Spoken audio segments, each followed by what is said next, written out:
hear the freedom ring. Sherwin's the king, or the airwaves king. Through the static, through the noise, he amplifies the people's voice. Boom, ping, ping. Like a heartbeat's call, he's got the wisdom to break down walls. Yo. Da, da, da, da, da, da, da, da, da.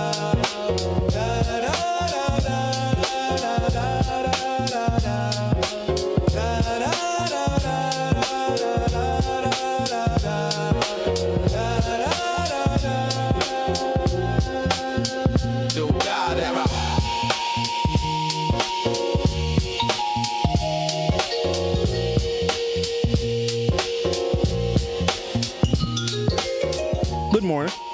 Welcome to the program. Today is Thursday, the last day of July in the year of our Lord 2025.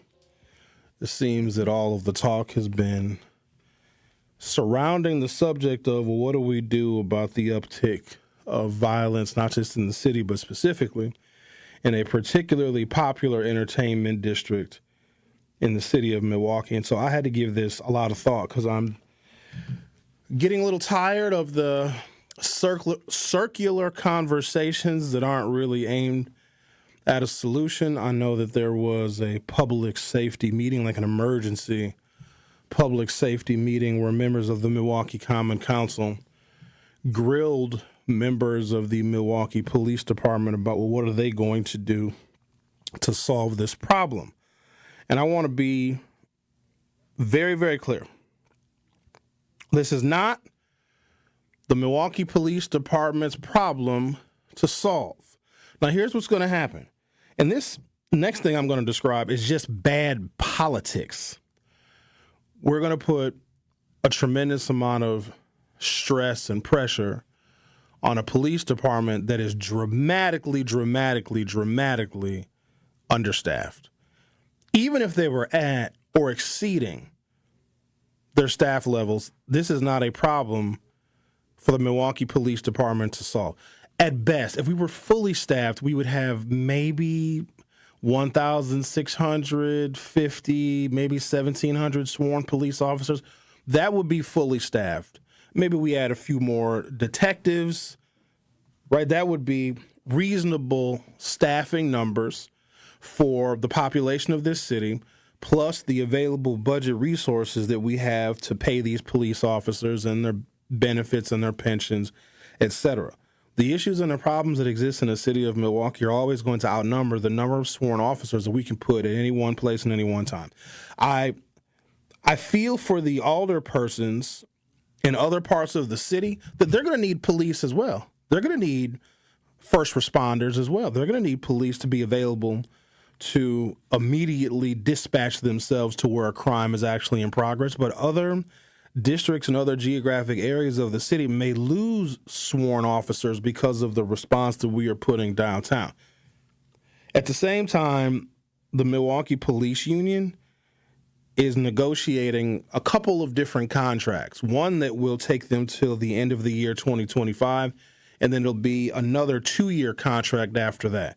And if we are putting all of this pressure on the Milwaukee Police Department to essentially solve what is a community-wide, city-wide, multi-generational problem, then they're going to ask for more at the negotiating table. The timing of this is horrible because you can't put all this additional pressure and stress on the police department to solve a systemic issue, and then at the same time they're at the negotiating table fighting for more salary and fighting for more benefits. If I was Alex Ayala, who was the Milwaukee Police Department union representative, I would ask the city, the Common Council, and the mayor for everything. Double our salaries, give us better benefits, give us vacations to Tahiti, because if we want the police to solve this problem, then they should be getting compensated even more. Not to mention, Officer Corder was just killed. Officer McCrae was injured. That's going to add into the mix as well. You also have shooting and murders in the Water Street area. So if you are a police officer and we are putting all of the responsibility on them to fix this problem, that is insane to me. That is why we're not going to accomplish anything. There is something very important and very critical that we are missing in this entire conversation. It is the single biggest element to the solution, and it really doesn't involve the police. There's a particular group of folk that need to be brought to the table, right? I'm going to table them for a moment, put them off to the side. Think about all the other organizations that we have. Think about the Office of Community Wellness and Safety. If I'm not mistaken, I think there's a Milwaukee County counterpart as well. I could be wrong, to the City of Milwaukee Office of Community Wellness and Safety. There are a lot of youth-serving organizations. You've got your Boys and Girls Clubs and your YMCAs. Do you necessarily bring, the CEOs of those organizations to the table? No, but you might bring a representative because they have a better idea of what the youth are facing. The number of nonprofits that we have in this city that are solely dedicated to things like mentorship programs, things that we have in place that we are funding, in some cases to millions and millions and millions of dollars a year, that are dedicated to serving the youth. Why are none of them at the table? The people that have the real experience, that know the actual stories of some of these young people, are nowhere to be found. This is a conversation between elected officials and the police. They are powerless to solve this problem because they're always going to be outnumbered. But when you add additional partners and additional stakeholders in the community to the solution table, then you're going to start to get a much clearer picture, and then we're going to put less pressure and stress on the police department. I'm not over here giving the cops all the sympathy, but at the same time, the cops are negotiating for a new contract. And if moving forward in the city of Milwaukee, if we're going to outsource fixing violence and gatherings of youth all on the police, then they need to get more as far as salaries and benefits go. Because if we're going to outsource it to them, and that's exactly what we're doing, because we don't want to bring, for some reason, all these other community partners together. And here's the other thing. So, yeah, we do have violence and situations throughout the year in the city of Milwaukee, but we know in the summertime there's a particular spike. So this isn't even what we're dealing with right now that's causing all this panic and all this, emergency meetings or whatever. It's a problem that's going to be mitigated in the next 6 weeks. And here's what's crazy. We know that it's going to happen again next summer. But there's a very, very critical component that is missing. I think this critical component that is missing, that just shows that when adults get together, they just get stupid, or they just lose their ability to be in touch. You have to bring the young people to the table. Has anybody ever thought to ask them? I got a whole bunch of details on other cities, because you always got to wonder, well, what the hell have other cities done? Bring the kids to the table. Ask them. Adults are the worst in coming up with solutions for young people. And here's the thing. We want to keep the young people safe. We want to be safe as well. But we don't have the answers. We are too far removed, especially those of us that are so old that what we see is just reprehensible and offensive. And I'm guilty of it too.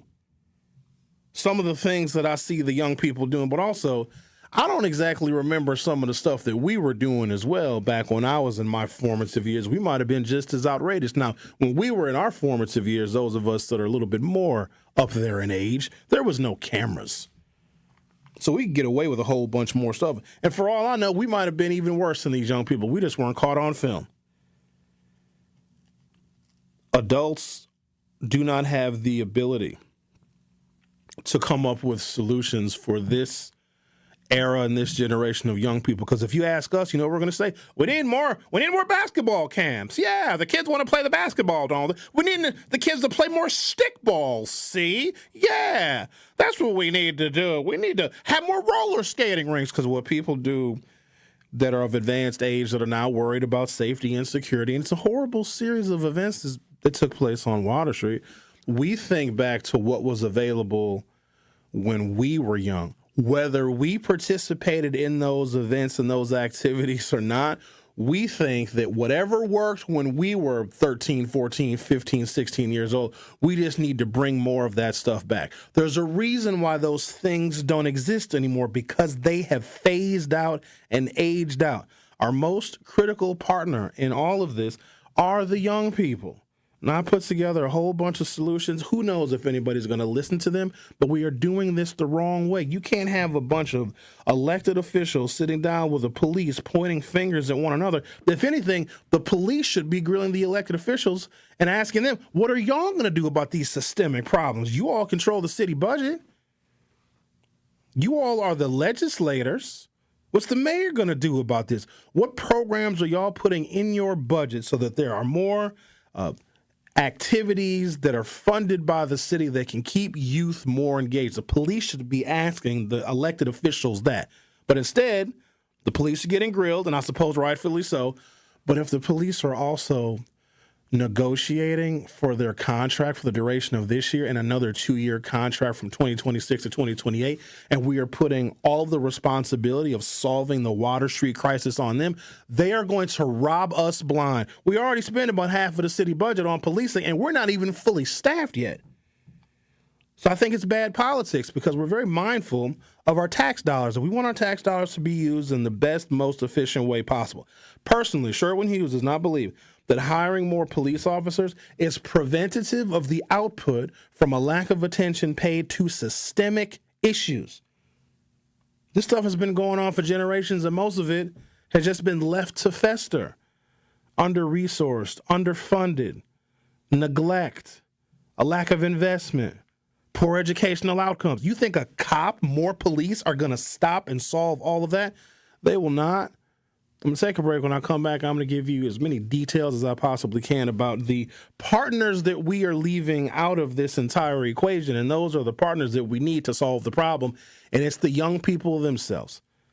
You're listening to The Truth with Sherwin Hughes on 101.7 FM. Don't go anywhere. I'll be right back. The Truth with Sherwin Hughes returns after this on 101.7 The Truth, The Truth app, and 1017thetruth.com.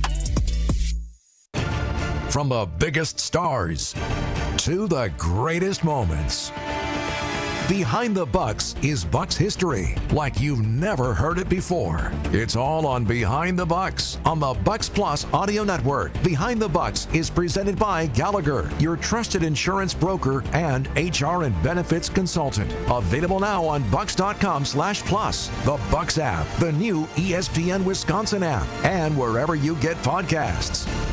Why did Old National Bank decide to create this program? You know, it was something that was near and dear to the heart of our chairman and CEO, Jim Bryant.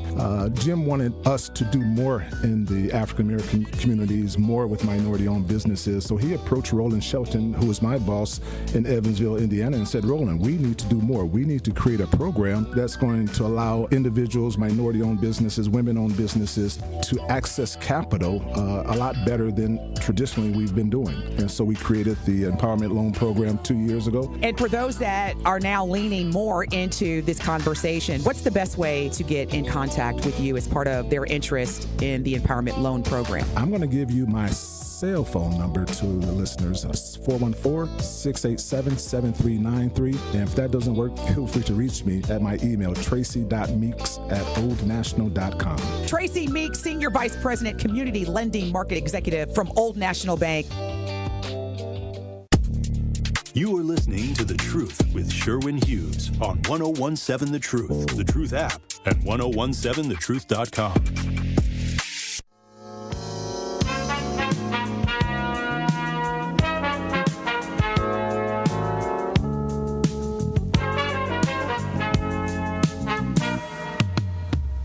Guess you wonder where I've been.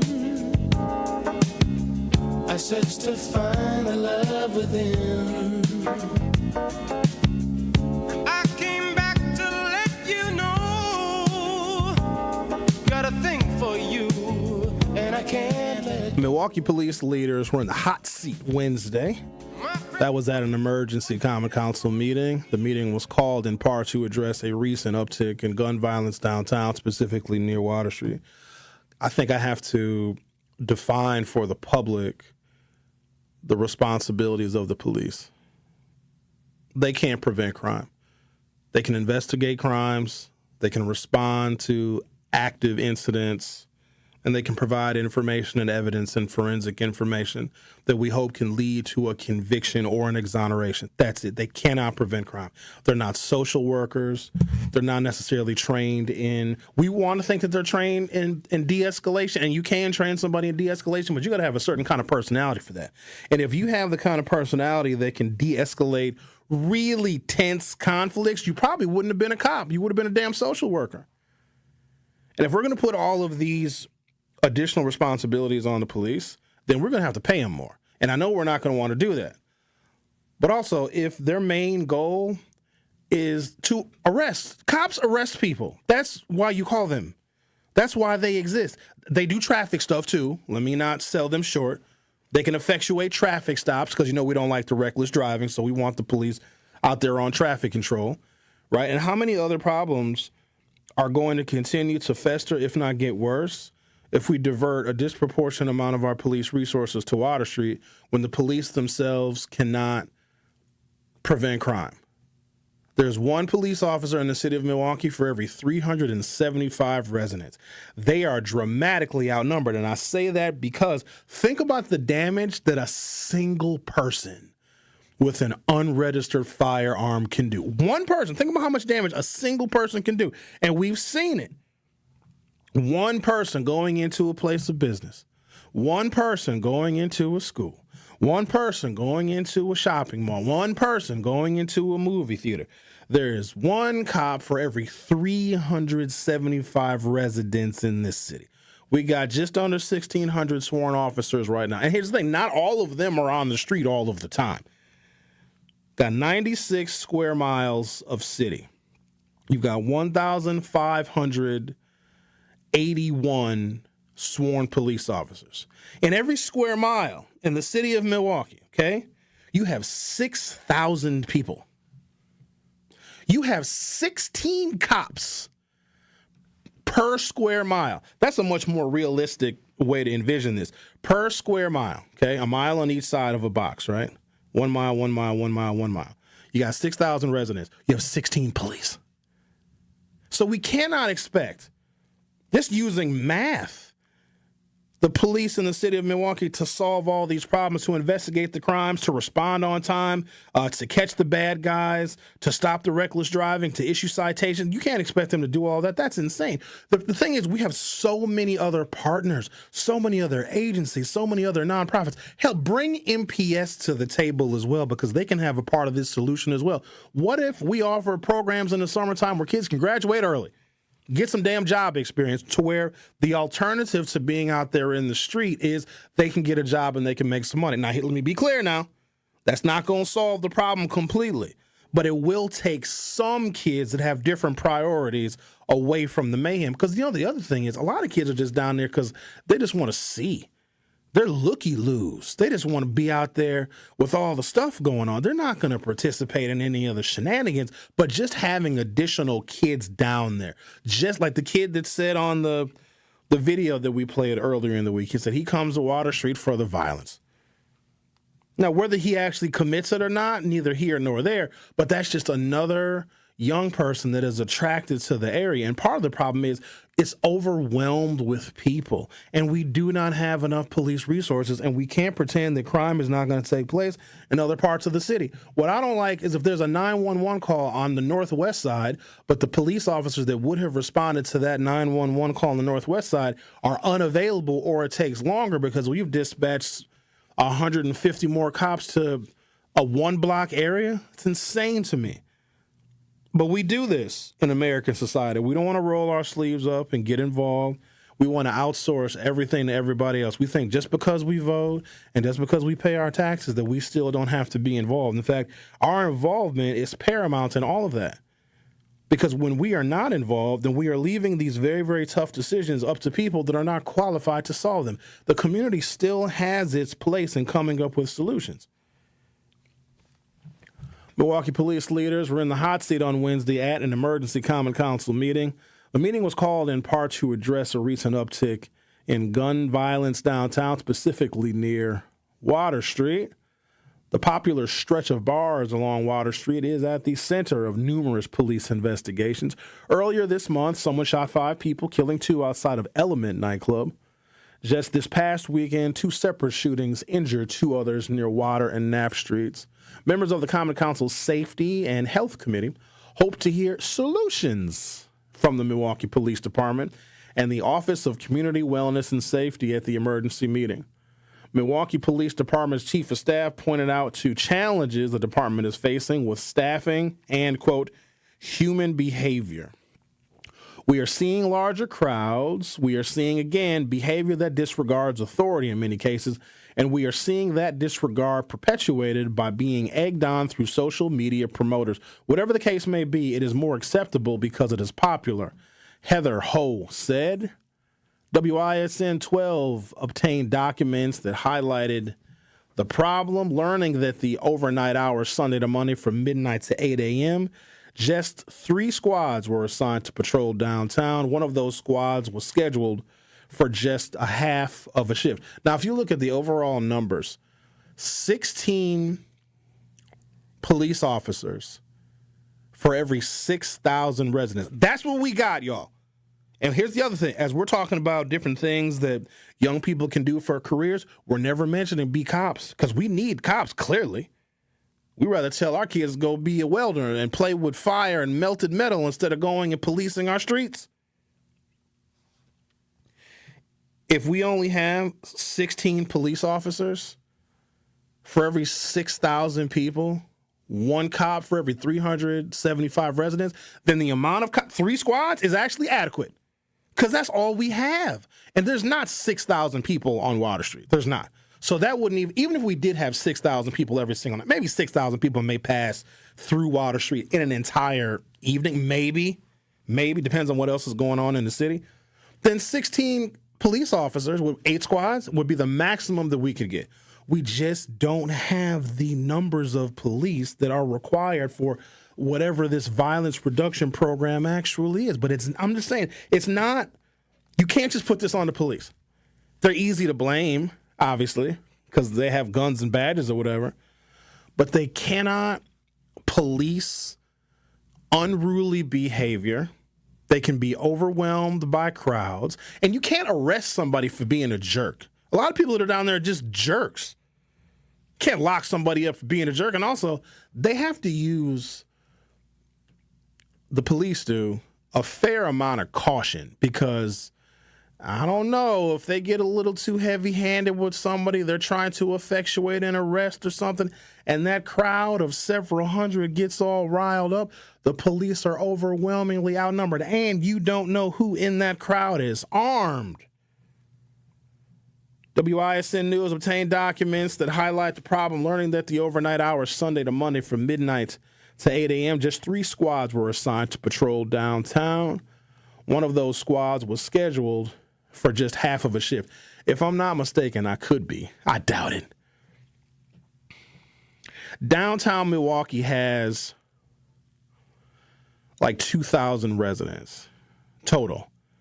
You would think it's more than that, but there's not a lot of people that live in a lot of those condos. And there's no real houses downtown. There's no real housing neighborhood. It's mostly apartments and condos. So if you have 2,000 people, because you have to apportion police based on your residents. You can't necessarily apportion police based upon what may be going on one weekend versus another. So if you have 2,000 residents downtown and you only have 1 cop for every 375 people, then the police staffing is adequate. We have to bring in other people and other partners that are well-trained, well-versed, have PhDs in psychology and human behavior. And we've got agencies and organizations that get millions and millions of dollars to deal with this, but they have not been invited to the solutions table. That's why we're not getting anywhere. What is the point of spending the money that we spend, giving money to all these different organizations, groups, and agencies, et cetera, if they're not at the table? And the summer is not even the time to do it. You do this stuff in the wintertime. You do this stuff in the fall so we can plan for 2026. Because I don't want to have to be talking about more people getting shot on Water Street next summer, but I guarantee I will be. In response, the department said MPD is alarmed by this lineup at the highest levels investigating staffing failures in District 1. This lineup is contrary to staffing level directives and expectations provided to the districts. The Milwaukee Police Department wants to assure the public that the current dispatch system provides cross-district responses for all calls for service citywide, and additional resources are always available to districts when necessary.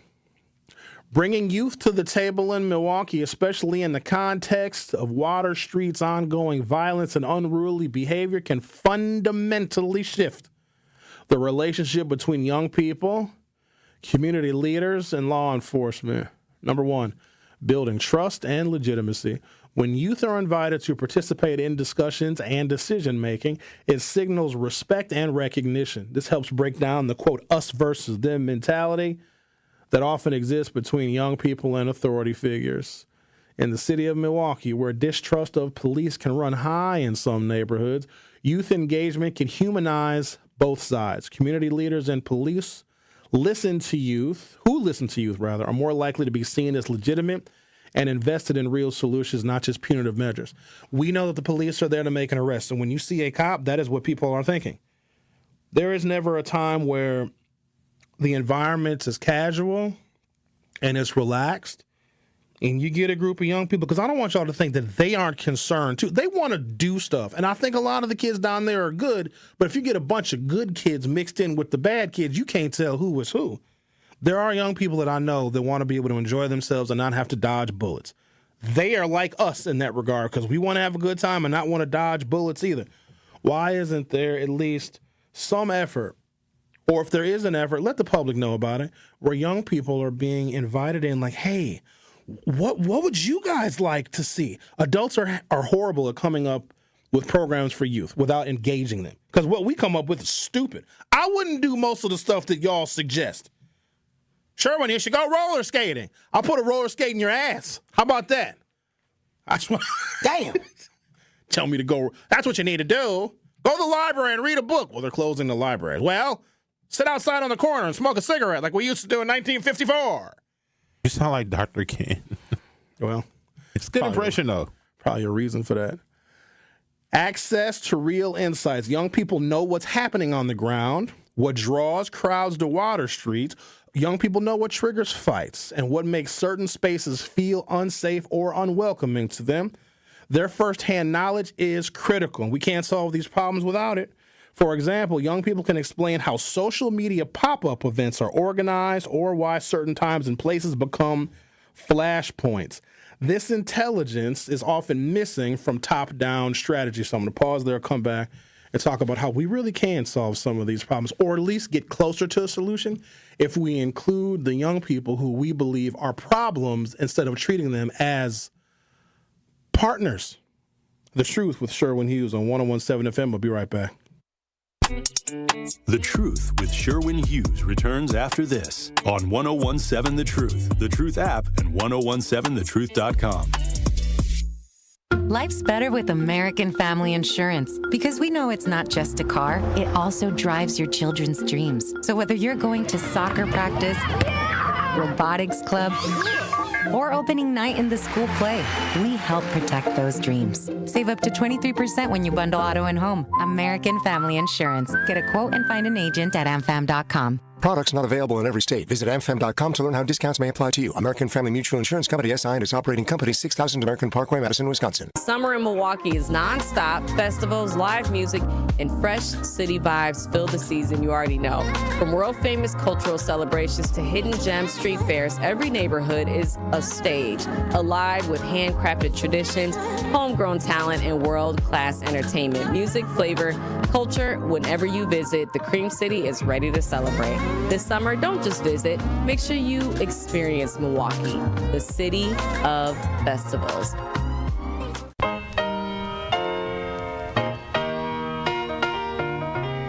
It's time for Truth Takes, a thought-provoking commentary on the award-winning 101.7 The Truth. Here is Tory Lowe with his truth. It's official. July 5th is Tory Lowe Day in the city of Milwaukee and Milwaukee County. I am humbled to receive this proclamation from the mayor's office and the county executive's office. To me, this day represents life and purpose and being driven by passion to serve and empower others. It's about being unselfish and answering the call to help those in need and living life with intention. Despite challenges and obstacles, I remain focused on creating real change in my community, county, and state. This recognition isn't about me. It's about the collective efforts of those who supported me along the way. It's about the resilience and determination that defines my journey. As we celebrate this day, I want to leave you with a challenge. What will you do to create positive change in your community? Will you get out and volunteer, mentor, or simply be a support to a friend? Whatever it is, I urge you to take action. Together, we can build a brighter future, one that's filled with hope, opportunity, and empowerment. I am honored to serve, and I am grateful for this recognition. Let's continue to uplift and support one another, striving for a better tomorrow. So what does Tory Low Day mean to me? Let's make a difference together. Let's stay committed to our purpose and keep pushing forward, even in the face of adversity. I'm excited to see the impact we can make, and I'm grateful for the opportunity to serve alongside such an amazing community. Now, my question is, what does Tory Low Day mean to you? This has been Truth Takes on the award-winning 1017 The Truth. Listen to The Tory Low Show weekdays from 1 p.m. to 4 p.m. You are listening to The Truth with Sherwin Hughes on 1017 The Truth, The Truth app, and 1017thetruth.com.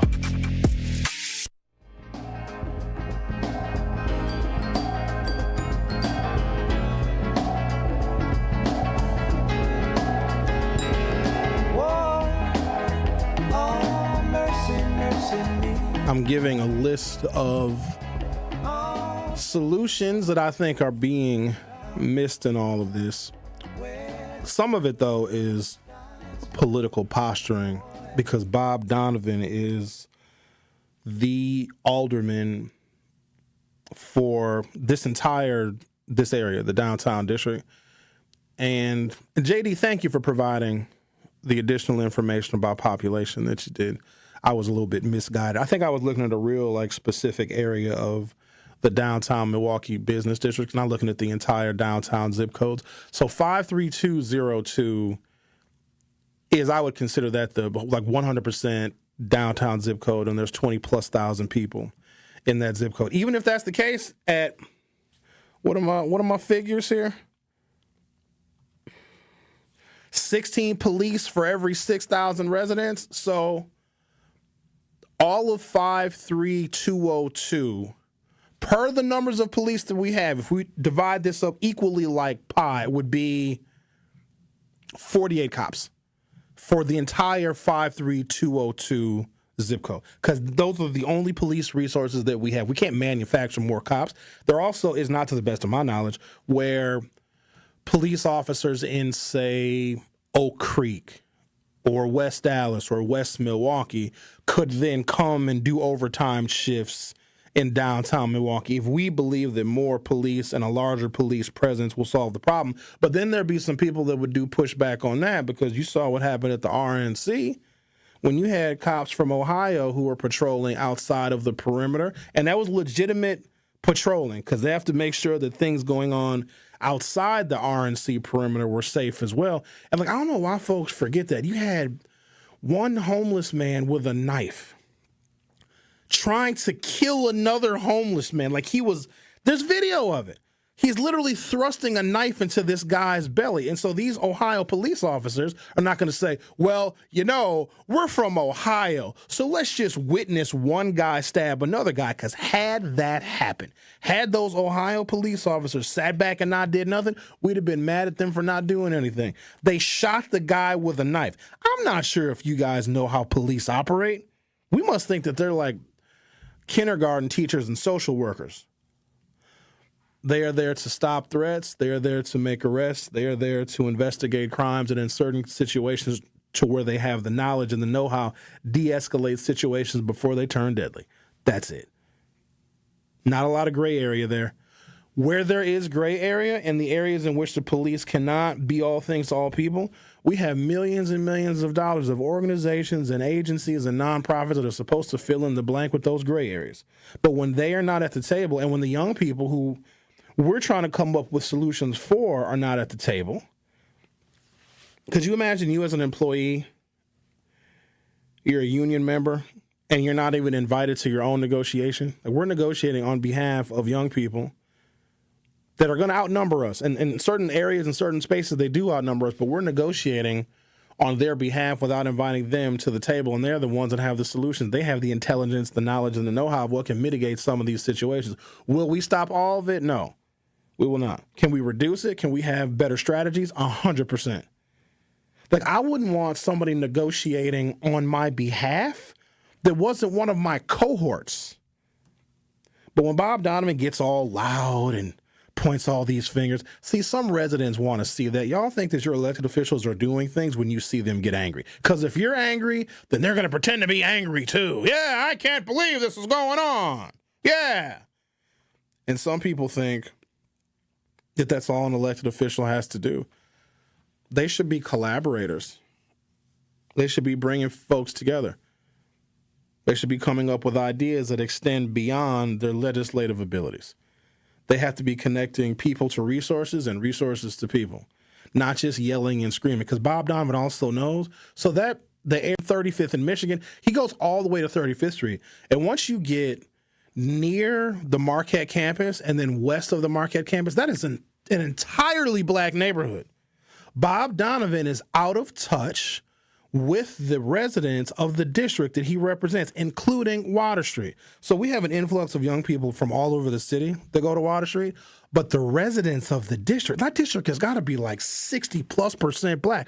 Bob Donovan is a 70-something-year-old white dude, and y'all know just as well as me that 70-year-old white people do a poor job of representing black folks whose average age in this city is like 30 years old. Our black population in this city is young.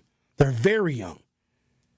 Bob is out of touch, so he thinks one way that he can connect to voters or show voters that he's really concerned is by getting boisterous and yelling and screaming. But most of us know better. That's what you do when you want to posture. We want to make it look like you're actually doing something by getting angry. When youth are empowered to offer solutions, they can help design interventions that actually work. Have we even thought about that? This could mean suggesting alternative late-night activities or safe places that draw crowds away from Water Street. 2, helping design peer-led conflict resolution programs or youth ambassador initiatives where trained young people help de-escalate situations before police need to get involved. That is probably your strongest strategy. Now, if I want to go back to my day, things that we did in my day, we de-escalated amongst our peers. We didn't want the adults involved in our mess. We didn't want to involve them at all because we knew that once the adults were involved, they were going to shut it down. So if we knew that two groups were beefing, if we knew that this girl over here was mad at this girl over here because they got some boyfriend drama, you know what we would do? We would keep those girls apart. We didn't want the cops in our business. We also knew that our behavior could warrant unwanted attention. If we was out at teen dance clubs or if we were at the mall and if we were acting a fool, we would lose those privileges. And we could do things as young people to prevent the loss of privilege because we all would suffer. It's not just the bad kids that suffer. Everybody does because adults just shut the whole thing down. It all gets shut down. They shut it all down. They don't care who the good kids are. They don't care about the kids that weren't causing any problems. They shut the whole damn thing down. And what that does is it creates even more consternation and animosity between the youth and the adults. Advising on how to communicate rules and expectations in ways that resonate with their peers rather than coming off as threats. Youth-driven solutions tend to focus on prevention, not just enforcement. For example, if young people say that boredom and lack of opportunity are fueling downtown chaos, leaders can invest in pop-up sports, music events, or job programs. This is more effective than just increasing police presence, which can escalate tensions, and it's cheaper. Now, here's the thing. There's not going to be a one-size-fits-all approach. But if young people, because different groups of young people respond to different things. Some kids might just want to go to a show. Some kids might actually want to put money in their pocket, get some job experience because they are ambitious.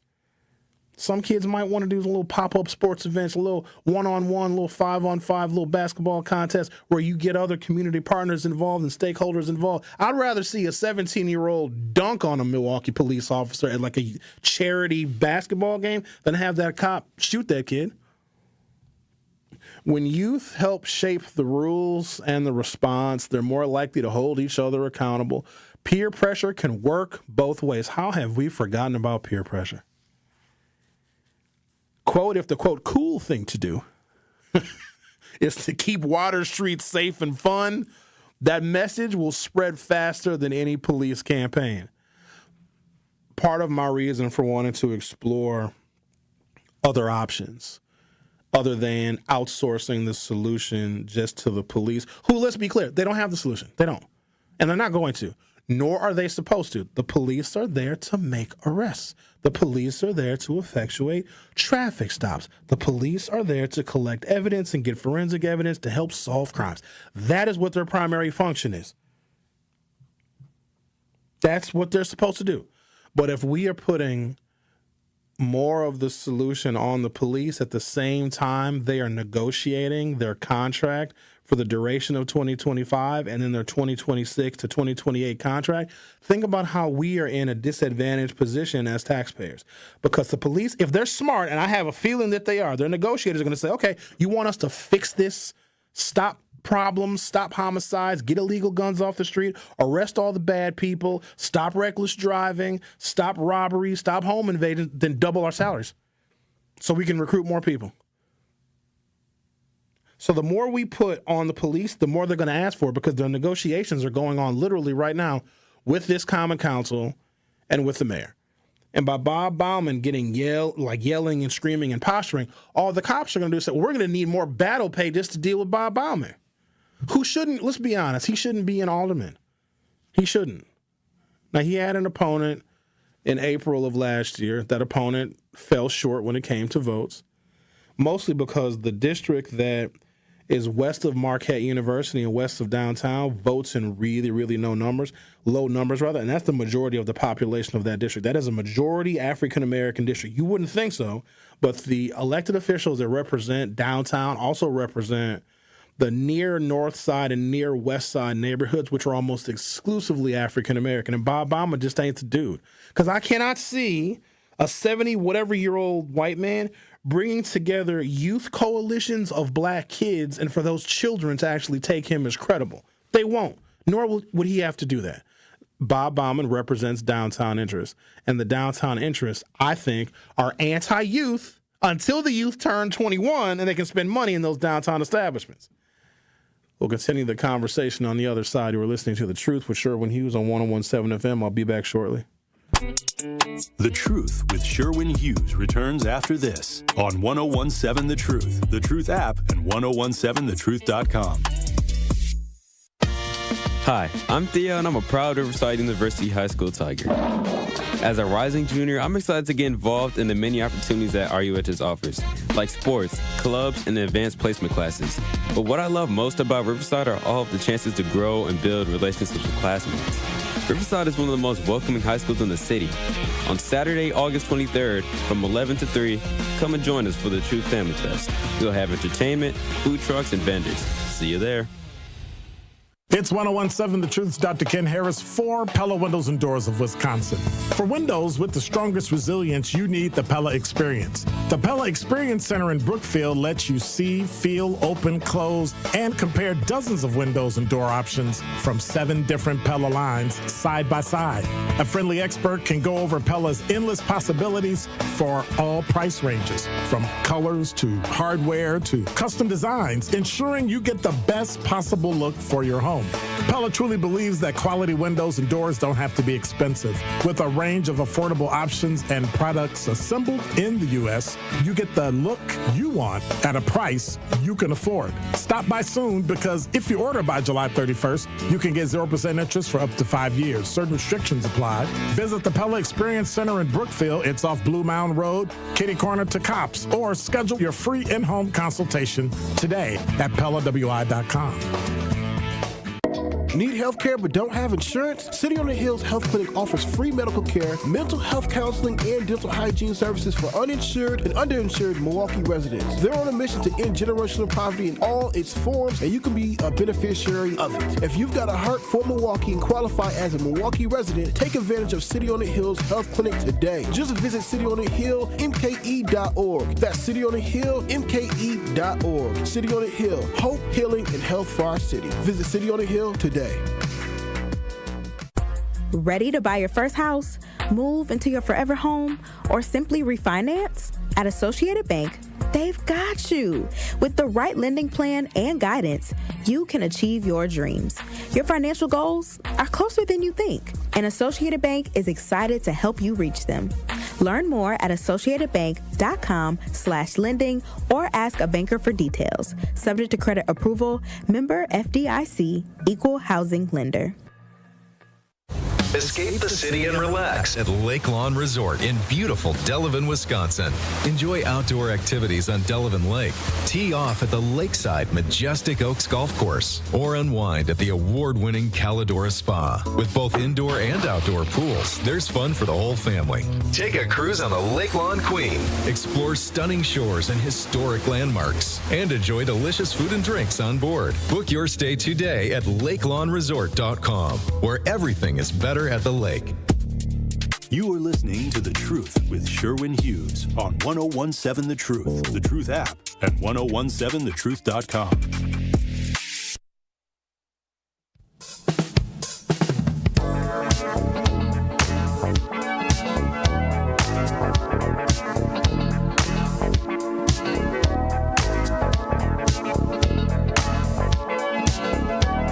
Our phone number is 833-212-1017. Gigi, I don't think anybody deleted your comment. YouTube might have censored it. I kind of want to see what it is because I'm looking for all commentary and all solutions that we can come up with, because just outsourcing this to the police is to our detriment. So apparently I've been mixing up Bob Donovan and Bob Bauman. Whatever, one and the same. Both are out of touch. Bob, which encompasses all of downtown and neighborhoods west, so including Marquette University and all points west going as far west as 35th Street. That is Robert Bauman. He is a septuagenarian that, in my opinion, is not the best example of representative government. Now, he is there to represent the interests of downtown business establishments and giving them the benefit of the doubt, mostly because they pad his pockets with campaign contributions. I assure you that the people that live west of Marquette in a majority African-American neighborhood in the 4th Aldermanic District of Robert Bauman do not contribute to his campaign. And I bet you the attention that is paid to those neighborhoods west of Marquette are reflective of their lack of investment in him. It is impossible to come up with credible solutions to a problem without including the cohort of people who we deem the problem. Older folks are no good at coming up with solutions for younger folks. All we can do is invoke a sense of nostalgia and think about, oh, when we were young, that don't count anymore. There was no internet when we were young. There was no surveillance state when we were young. We had a democracy when we were young. Government actually functioned like it was supposed to. And right now, let me be clear, without me getting too far off on the Trump side, our government is not functioning right now like it used to be. The only solution to that is more involvement from us. We used to could just elect somebody and just go on about our business, and our lives would be made easier.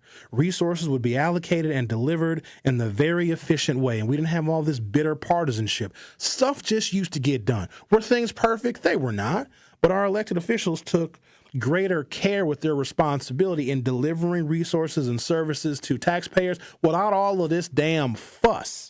We are way more partisan now. We are way more into identity politics now. That is where the system breaks down. Donald Trump came along to take advantage of that broken down system. We are the ones that have to roll up our sleeves and get more involved. But I think here's what the problem is. It didn't follow from one generation to the next. My parents could vote for somebody and then trust that person to effectuate change on their behalf.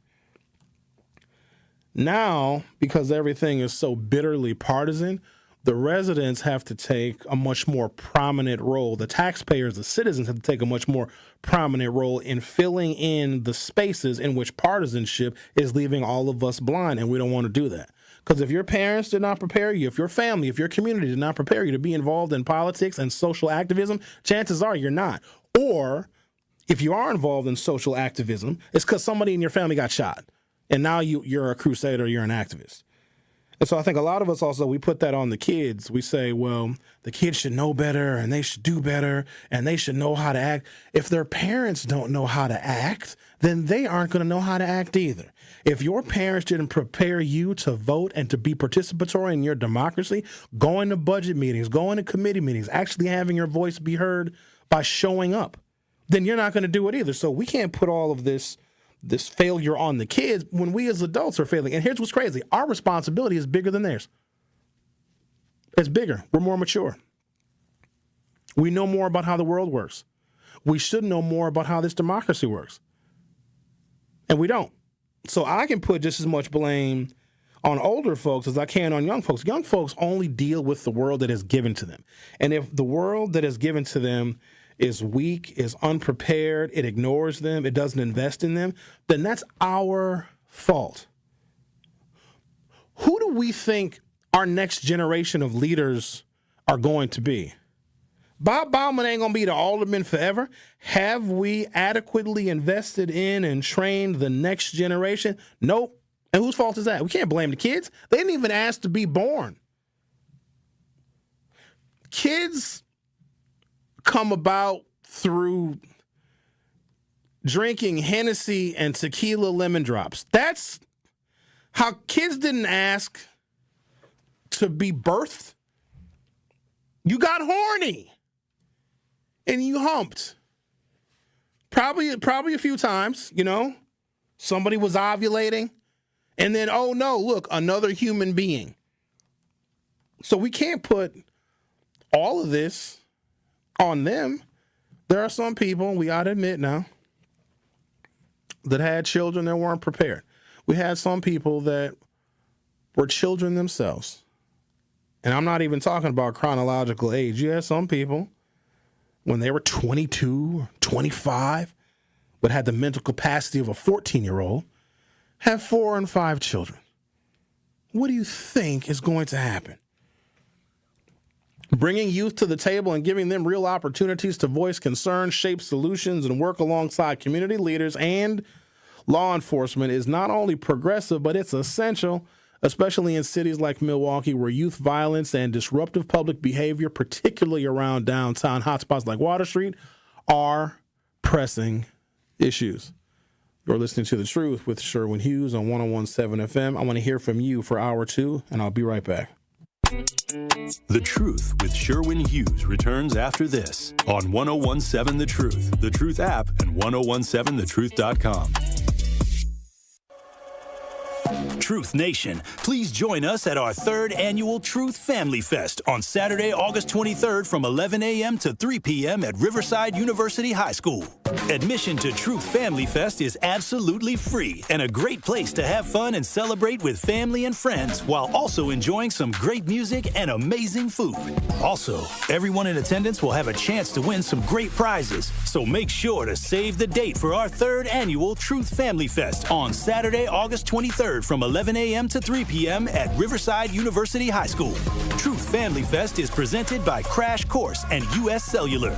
Also sponsored by Landmark Credit Union, Milwaukee Public Schools, U.S. Bank, Milwaukee Area Technical College, Educators Credit Union, and Riverside University High School. Truth Family Fest on Saturday, August 23rd from 11 a.m. to 3 p.m. at Riverside University High School.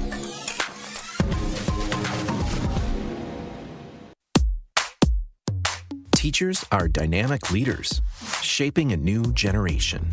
They bring a variety of perspectives from diverse backgrounds, innovating how they teach to prepare students for our fast-changing world. Achieving this takes skill and expertise.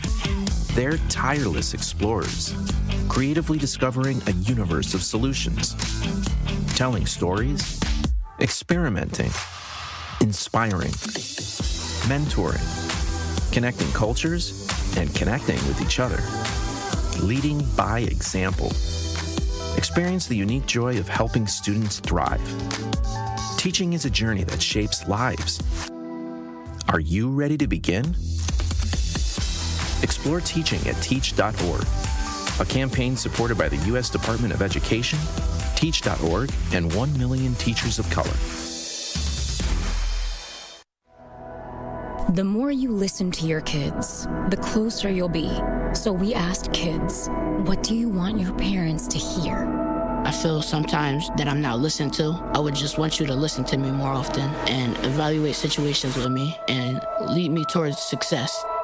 We're not adults, so just be there and listen. I just want someone to yap to. And I just feel like I'll be fine if someone just hears me talk and talk and talk and talk and talk and talk and talk. You're doing a really good job. And I don't think I tell you that enough. And I know sometimes we get into it and it's just hard on both of us. But try to understand me more and I'll try to do the same. Listening is a form of love. Find resources to help you support your kids and their emotional well-being at sounditouttogether.org. That's sounditouttogether.org. Brought to you by the Ad Council and Pivotal. You're listening to the new 1017 The Truth, founded in partnership with Gruber Law Offices. One call, that's all. 1017 FM, 1510 AM, WGKB Waukesha, and W269DL Milwaukee. A locally owned Good Karma brand station. You are listening to The Truth with Sherwin Hughes on 1017 The Truth, The Truth app, at 1017thetruth.com. Back to life, back to reality, back to life, back to reality, back to life, back to reality, back to the here and now, yeah. Welcome to Hour 2 of The Truth with Sherwin Hughes. I want to do a little bit of a review of what police officers actually do, because as we see gaps in service delivery or behaviors that we find reprehensible, we want that behavior extinguished and we want it punished. And if a parent is not doing it, then we must rely on the system, because somebody has to keep order in our society. You have too many people, too many different personalities, too many different levels of mental illness for there to be disorder. Now, there was a period of time in which parents and families kept order, and then when their children went out into the world, that order was emulated in the behavior of those children. Now, some things went a little haywire, and we can't rely on families to be stabilizing. And I don't even necessarily want to blame people for that, because if you have a job and you have steady employment, a place you can work at for 25 or 30 years and retire, if you can set your life up on a job and a career, and let's be real clear, when we speak nostalgically about Milwaukee many, many decades ago, it's because we had mainstays of employment. You could go work at a factory. You could work at a brewery. You had American Motors used to be on East Capitol Drive. You know what's there now? Walmart. And Walmarts aren't even guaranteed mainstays of employment. And even if they are, the wages are too low. The benefits are few and far between. And most people that work at Walmart, I'm talking about full-time employees, still qualify for public benefits. That's how poor they are. It's insane.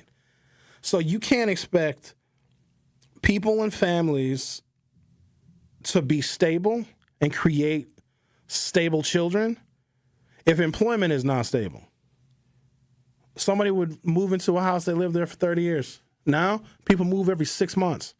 So the instability that we are seeing that is being reflected in this youngest generation of Milwaukeeans is also, it has to be a reflection of the instability when it comes to jobs, when it comes to employment. That is what brought large numbers of African Americans to Milwaukee in the first place. We ain't come here for the weather. Even though this summer has been very pleasant, other than the smell of wildfire smokes. It smells like somebody's smoking a cigar outside. We came here for well-paying, stable employment that oftentimes were unionized jobs, and unions oftentimes provided more benefits and more security than the outside world did. You were secure and protected on your job, and you had representation on your job, better representation than you may have had outside of your job, because the world was still adjusting to African Americans moving to the upper Midwest. You were safer at work, quite honestly, when it came to your representation than you were in your own neighborhood and your own community. So let's just not say, oh, it's all the parents' fault. There have been destabilizing factors in America going back the last 50 years. NAFTA didn't help either. And so now we have the resource of the police. And where we have these other destabilizing factors, it's mostly economic. Black folks used to make money legitimately. We really did. That was all disrupted in favor of cheap labor and getting away from the power and the influence of labor unions. If you want to stifle the influence of labor unions, which, remember, protected us as workers, we sometimes were more protected with our rights on the job than our civil rights were protected out there in the world. And if you want to reduce the bargaining power and the organizing power, more importantly, the political power of workers. And let's be clear, we're the working class. Black folks still are the working class. We are. And we were politically organized either in our neighborhoods and our communities, fighting segregation and fighting racism and fighting heavy-handed policing tactics. We were organized, but also we were organized via the unions that a lot of these factories required us to be in. And if you want to dismantle that, and believe me when I tell you, there are powers that be that want to dismantle any kind of working class and or African-American political power, bargaining power, et cetera, they will do it. And they were successful. But then when we want the police to fill in all of the blanks and fill in all of the gaps, and we want more of them to solve more and more of society's problems, bad idea, because the police, they are still politically organized. They do have a very, very strong union, police and firefighters. And they're going to negotiate for more and more money and more benefits. And we are going to pay for it because of the lack of organization in every other part of our damn society. So we can do a couple of things here. We can take much more responsibility. And stop putting this stuff on kids. These damn kids don't know. They really don't know anything. They don't. You're seeing a result of just pure ignorance. Children should not be allowed to make certain decisions, but for whatever reasons they are. But I'm not blaming them. It's enough blame to go around. I wouldn't want a child to make executive decisions for a household or for a family. Nor would I expect the child without proper adult guidance, and it's not just their parents. It's the whole damn community. Because that's another thing that we pride ourselves on. It's almost like we want that sense of nostalgia to be back, but we don't want to be the kind of people that we were. People even use these analogies in modern dating, like, oh, grandpa paid all the bills, and he did everything that was necessary to keep and maintain the family. He was much more involved. Now people are even less involved. We want somebody else to do it. The police have never been fit to raise our children, and we know that. But for some reason, we want them to be much more involved and much more engaged. And maybe they will be. We're not going to like the results of it. But if we as a community are not enforcing a real strict set of protocols and guidelines for everybody in our community, if we expect the police to do it, they're just going to arrest a whole bunch more people. Police presence increases fail to prevent violence due to fundamental misalignment between police functions and violence prevention mechanisms. 1, police respond to crimes after they occur, not before. 2, traffic enforcement and arrest procedures don't address root causes of violence. Let me just pause right there. I don't care how many cops you put on Water Street. How are they going to address root causes of systemic racism, oppression, poverty, lack of parental involvement, a poorly performing school system, and not enough positive alternatives for the youth? How are the police going to fix that? By arresting more people? Okay, cool. I'll humor you on that. Let's get a whole bunch more cops. They'll arrest everybody. Every person down there, 21, 25, 19, 16, arrest all of them, okay? Some will get tickets. Some will have warrants. Some will go to jail. Some tickets won't get paid. People that get arrested will bail out. Some will do a little bit of time. And then we'll look at the statistics of what that increase in law enforcement. Remember, it's us calling for this increase in law enforcement. Bob Bauman is yelling and screaming as a common council member, but it's us that's actually calling for it as well. How do I know? Because I've heard y'all. And then when we find out, like, oh my gosh, 95% of the people that were arrested and cited and sent to jail in the summer of 2025 were black, the system is racist. Oh no. And then that same system that I guarantee, will call racist, will then say, you know what? We're not going to do anything. Because what we don't want is we don't want to have to deal with the problem ourselves. We want it to be somebody else's issue to solve. And here's the other problem. The people that we are giving these problems to, we don't even like. We don't want the power structure in the city of Milwaukee to be the disciplinarians of black children. We don't like the white power structure in this city. I'm like starting to think now that black people and white people can't even work together. That's what There was a story that I came across a couple of weeks ago. I never brought it up because I thought it was pointless because we had other things to discuss here, where white people want to form like their own colony, like in Missouri somewhere. I think there's a couple of these ideas that are popping up all over the country where the white people, they're just sick of us. And they just want to go and like have their own land. And here's the thing, America is huge. And here's another thing for you. America's mostly empty. I don't know if you guys know that. North Dakota, South Dakota, Montana, Nebraska, lots of Utah, lots of Colorado, damn near all of Kansas. It's empty. And if a group of white folks say, you know what, we're done. The white folks will be saying, well, if we move into your cities, you're going to say that we're gentrifiers. If we're police officers, you're going to say that we're racist. We just want to take over a piece of unoccupied Kansas. Let them go. I do not blame them whatsoever. Just go. Have fun. And then more of the solutions are going to fall on our shoulders. And I think maybe that's what we need. Because we're relying on them to provide solutions for us, but there's no established trust between us and them anyway. I just think the black people and white people see the world so fundamentally different. You can't even really explain racism to a white person. You have to change the subject and talk about like basketball. You got to talk about stuff that they actually understand because it flies so far over their heads, but it's also on purpose. The reason racism and all of the different systemic and endemic forms that it takes is so hard to explain is because it's like that on purpose.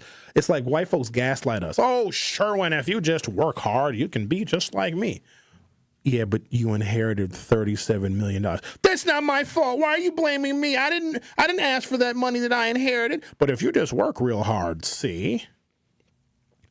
Let's talk to DJ, shall we? See what DJ has to say. DJ, you're on 101.7 The Truth. How are you? I'm good. How are you? I'm wonderful. It's good to hear from you. How you been? I'm good. I'm hanging in there. All right. What's on your mind? I'm just thankful to hear you saying the things that need to be said.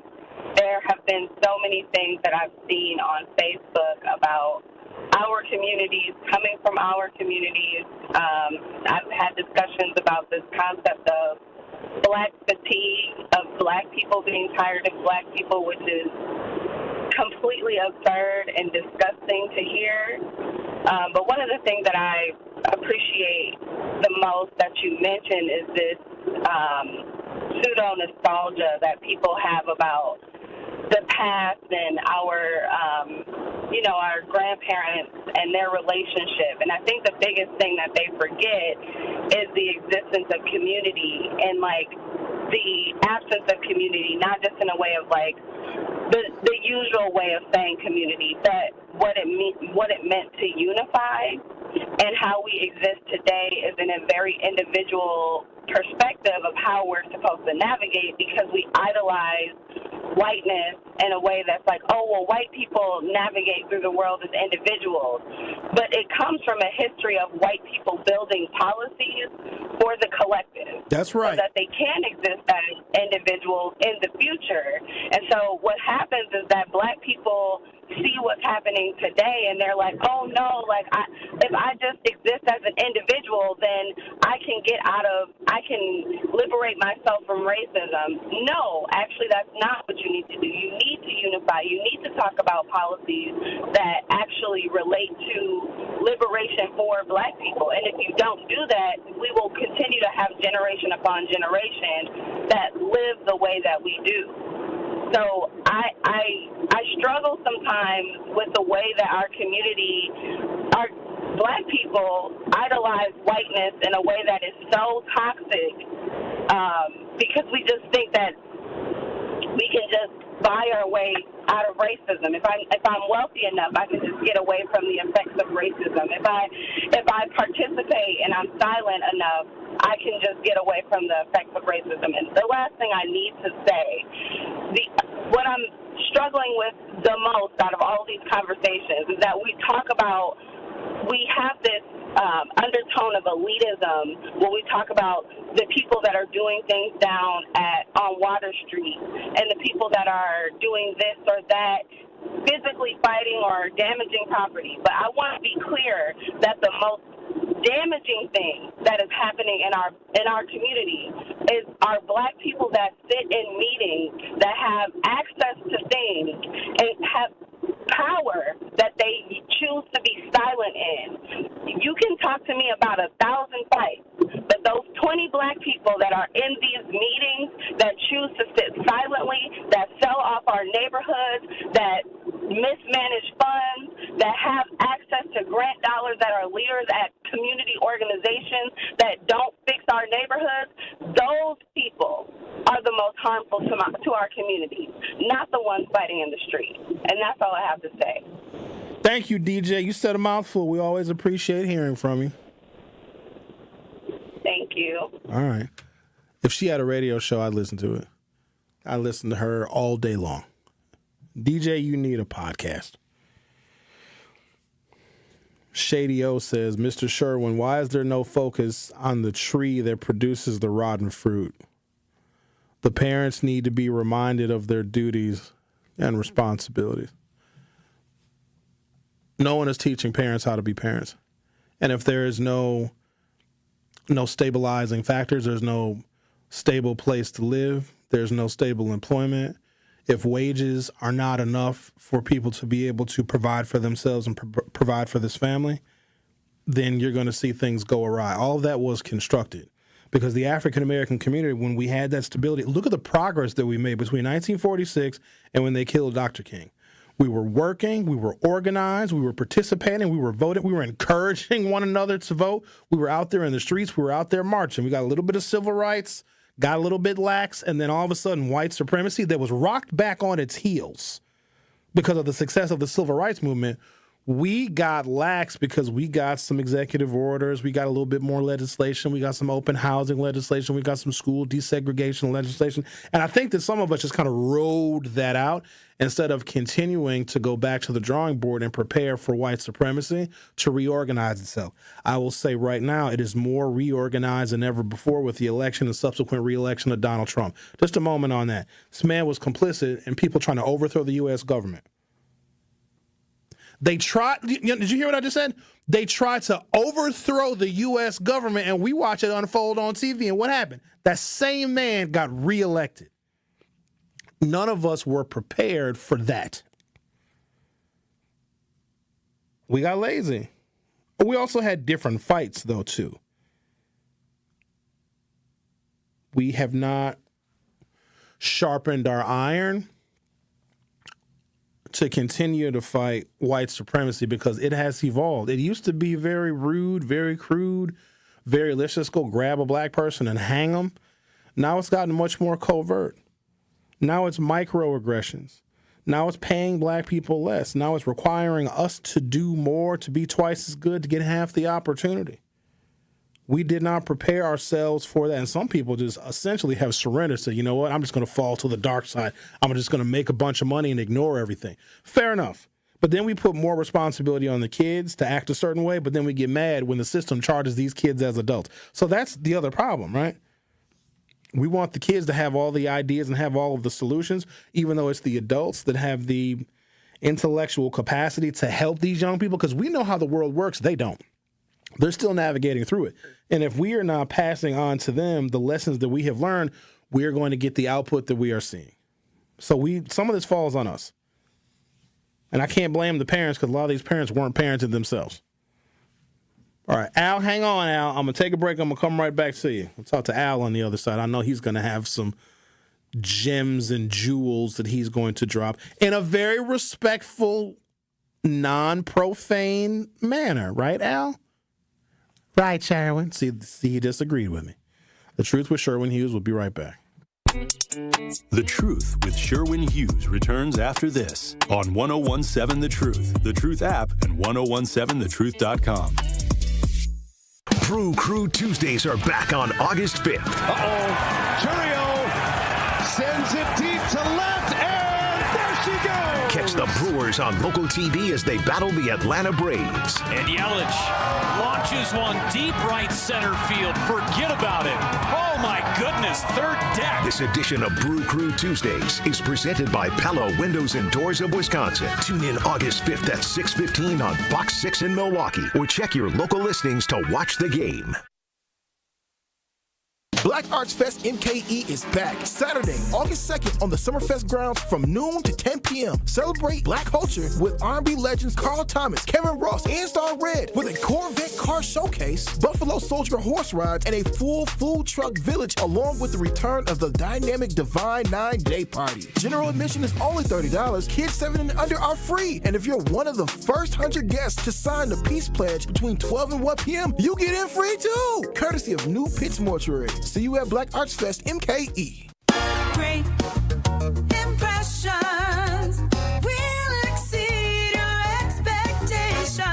Great impressions, perceptions, everything. At Great Impressions Graphics and Printing, they've been proudly serving the community for over 26 years. From their location at the corner of 54th and Burleigh in Milwaukee, their dedication to quality and customer satisfaction has made them a trusted name in printing and design.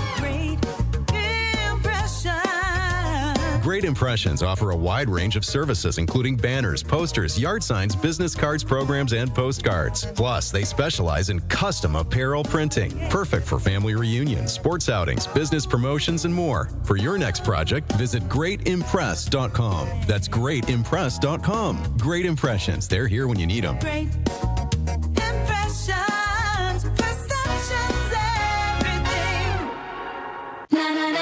Hey, Wisconsin, are you feeling summer? Then it's time to feel cheesy. It's time to feel good. July 31st through August 10th, only at the Wisconsin State Fair. Presented by U.S. Cellular. Bikers need protection, not just from other drivers, but unfortunately from insurance companies too. We've been fighting for injured bikers and their families for more than 30 years. Call Gruber Law Offices today. One call, that's all. You are listening to The Truth with Sherwin Hughes on 1017 The Truth, The Truth app, and 1017thetruth.com.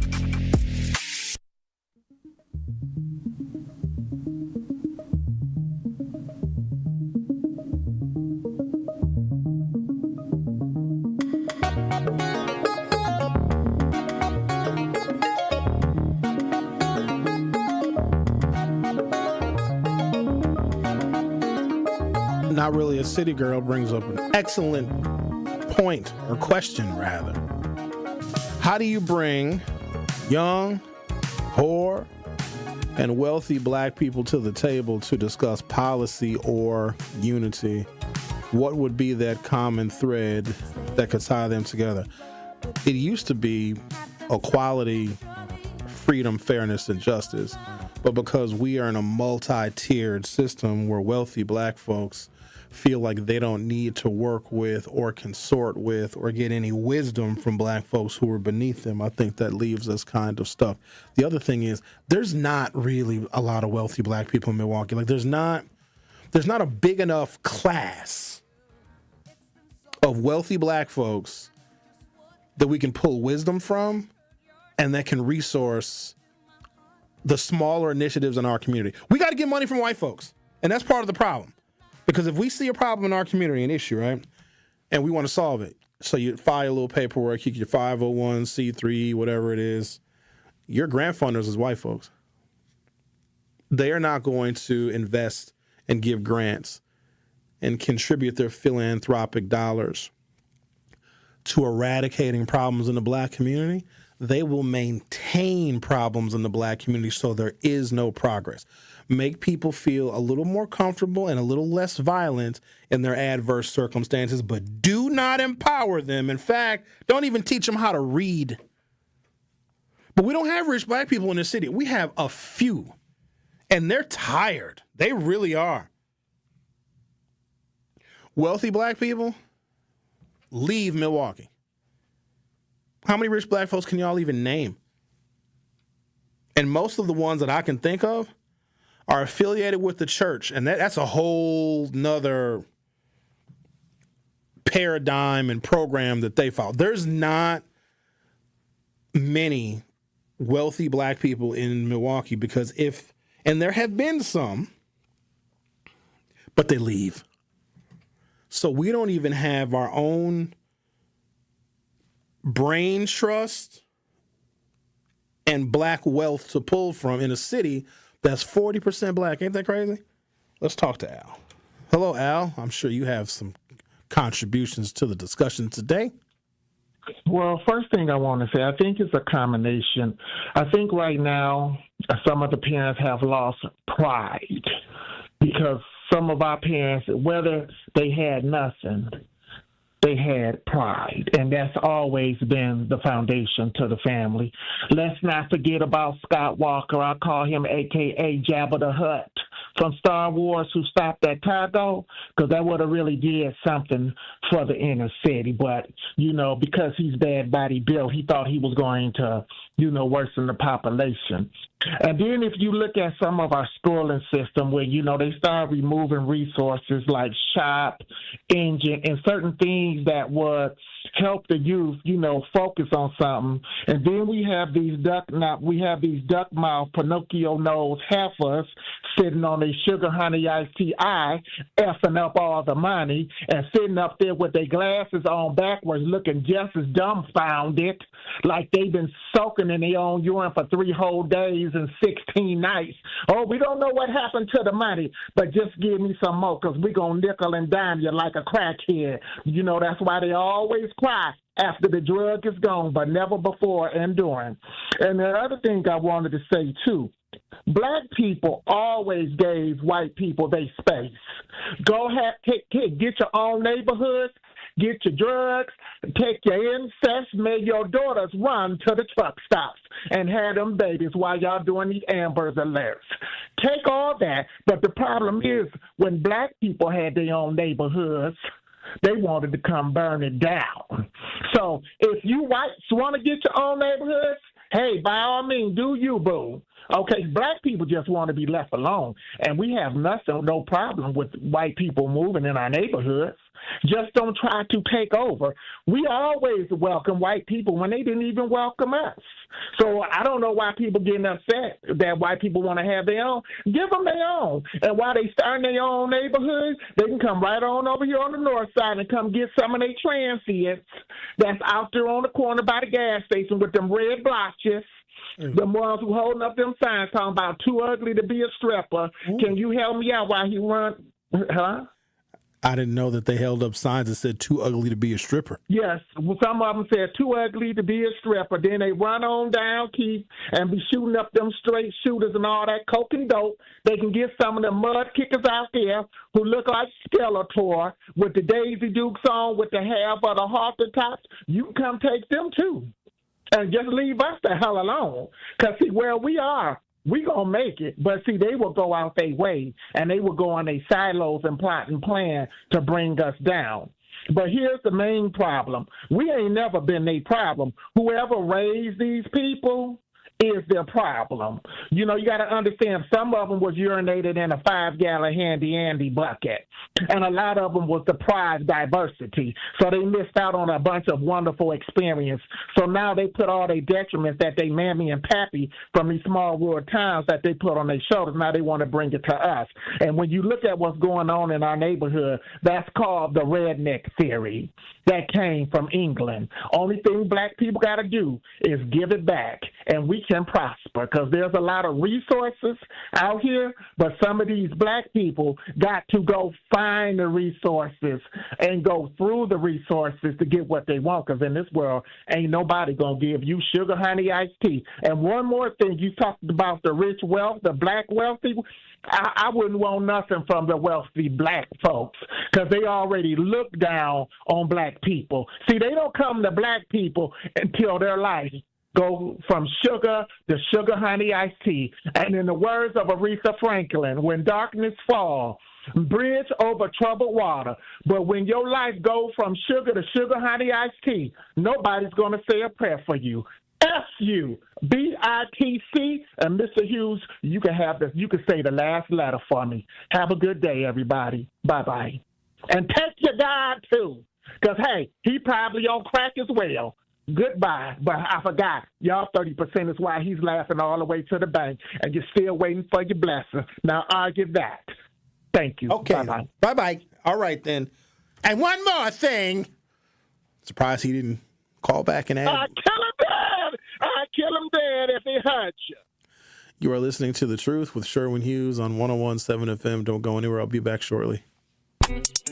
The Truth with Sherwin Hughes returns after this on 101.7 The Truth, The Truth app, and 1017thetruth.com. I've got to share that I am also a beneficiary of the Old National Bank Empowerment Loan Program. So, Tracy, with that being said, what is the Empowerment Loan Program? Great. Well, the Empowerment Loan Program is a special purpose loan program that we launched 2 years ago. It has been a success. It was something, again, near and dear to the heart of not only our chairman and CEO, but just our organization as a whole. We work with contractors, consulting firms, retail food operations, daycares. In fact, so far, we've approved $50 million of loans to minority and women-owned businesses within a 2-year period. And for those that are now leaning more into this conversation, what's the best way to get in contact with you as part of their interest in the Empowerment Loan Program? I'm going to give you my cell phone number to the listeners. It's 414-687-7393. And if that doesn't work, feel free to reach me at my email, tracy.meeks@oldnational.com. Tracy Meeks, Senior Vice President, Community Lending Market Executive from Old National Bank. This is your Versity Blood Center of Wisconsin Community Impact Moment on 101.7 The Truth. What was the life change? You know, we all know it happened and we know things happen and you have bad kidneys, but what was the life change afterwards? A couple things. Before they even allow you to get on the list, they make you go through a battery of tests. And, you know, a lot of people don't qualify because they're overweight or they have high blood pressure or high cholesterol. So all those things are requirements before you can even get approved to be on the list. So I had... Wait, you got to be approved to be on the list? Absolutely. Wow. It's interesting. There's a professional athlete or former professional athlete I know right now that has kidney disease and he's on dialysis and he wants to get on the list and he's not accepting all the things you have to do, you know, to get on the list. But yeah, so for me, I spent 30 years in the automobile industry. You know, that's 12, 14-hour days, eating whatever somebody brings you to eat, whatever you run out and grab, McDonald's, whatever. It was never salads and, you know. Yeah, but that was a choice, right? It was a choice. Yeah. But I had to change all of that to even qualify to be on the list. I had to get down to the weight I had to be at. I had to get my phosphorus under control, my potassium under control. Wait a minute, even though somebody said they would give you a kidney, absolutely, you had to still make yourself eligible? Absolutely. Nah, that's okay. When I mentioned the athlete, his relative actually died, and they wanted to take his organs, and they couldn't because he wasn't qualified. He wasn't on the list. Wow. Yeah, you have to be. So there are over 100,000 people on that waiting list. So they are very serious. And how many donors do we have? And that's the problem. We don't have nearly enough donors. Wow. And that's why it's such a critical need. But they are serious about who they're giving that gift of life to because there are so many people who are literally dying waiting for it. To make an impact by donating blood in your community, visit versity.org today. You are listening to The Truth with Sherwin Hughes on 101.7 The Truth, The Truth app, and 1017thetruth.com.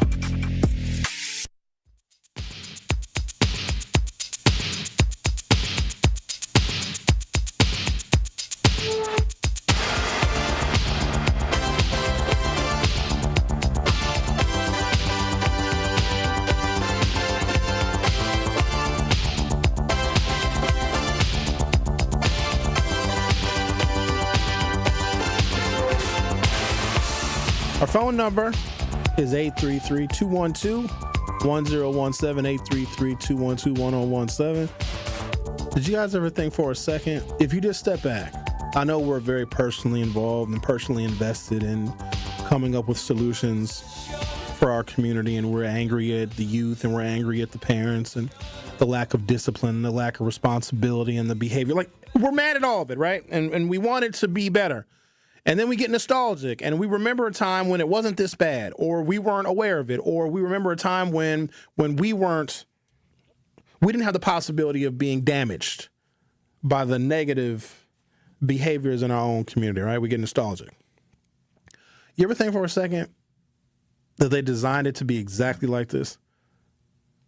To throw intelligent, intuitive, brilliant black people into complete chaos. You ever think for a second that by reducing our resources and sending the jobs that we needed for the stability to maintain our families and to maintain stable neighborhoods, if they reduce that this is the result? Did you ever think for a second that they designed it this way? Do you ever think that they were going to get their lick back for all of the accomplishments and strides that black people made? Did you ever think for a second that this is the result of their anger toward us, and now our anger is pointing inward at one another? Did you ever think for a second? Just look at the test scores. Do you think the test scores that exist within our public school system would be palatable anywhere else? In New Berlin, Waukesha, Elkhorn, Marathon County, do you think that they would tolerate that? What if this is their revenge? What if we had less ability to control our destiny than we thought? What if this is very much intentional and on purpose? That they wanted to throw our community into chaos, because if they didn't, imagine had Martin King not been assassinated and the nationwide boycott of corporate America and the creation of a universal basic income to eradicate poverty, because that was Dr. King's next move. Imagine if he had been allowed to let that come to fruition. Imagine if we had, after the Civil War, thoroughly exterminated the Confederacy. Just imagine where we would be. What if they don't want us to get even remotely close to what we were heading toward when it came to fairness and justice and equality? They started taking away the building blocks of our community, because we never had those building blocks. They had to have been, they were given to us or they were loaned to us. What if what we're seeing right now, this chaos, where we're all arguing against one another, what if that was the design? Because if I was that kind of a person, and if I wanted to harm white people, let's say black people had all the power in the world. Let's say we were the purveyors of slavery. We as Africans went to Europe and got European slaves. And then the Europeans fought and fought and fought, and they got their freedom, and they got, the ability to vote and to organize. Imagine us as black people. We'd be angry to see the people that we used to own organizing and becoming powerful. Take away their stability. Take away their money, their jobs. Take away investments in their community. Put it somewhere else. Cut programs for them and give more money to rich people through tax breaks. Oh, a bunch of them send their kids to public schools? Screw the public schools. What if this was by design? And it's not a what if, it is. Because this is how I would do it. If I wanted to impact a community, to make sure that they wouldn't politically organize, I would take away their income. I would keep them so deep in the throes of poverty, and then when they're the most vulnerable, throw in drugs, an addictive drug, a drug epidemic. Then build some prisons, have harsher laws, because there's always going to be black folks that are going to want to see punishment. But if more and more and more black people are falling through the cracks, then more and more black people are going to want to see those falling through the cracks actually punished. And now the fight becomes internal. It's black folks fighting amongst one another, hating each other, hating each other's kids, hating each other's parents, and not focused on the one who controlled this damn thing from the beginning. So as far as answering somebody's question in the YouTube chat, what would it take to get black people, of poor black people and rich black people, middle-class black people, all on the same page to get us focused on who put us in this situation in the first place? Milwaukee was only as good as the jobs it could provide. Once those jobs were gone, what is this city? Think about it. For us now. If there weren't breweries and assembly lines and manufacturing plants and blue-collar labor, if it wasn't for those things that brought us here, what is this city for us? A bunch of Germans and Polish people that are about the most racist you can possibly get. We were here for the jobs and the opportunity, and we built strength. We built monuments of our strength here in this city. But once that was gone, what was left here? Nothing. Let's talk to, this will be good. Hello, Rocco. Hello, Sherwin. I'm very optimistic.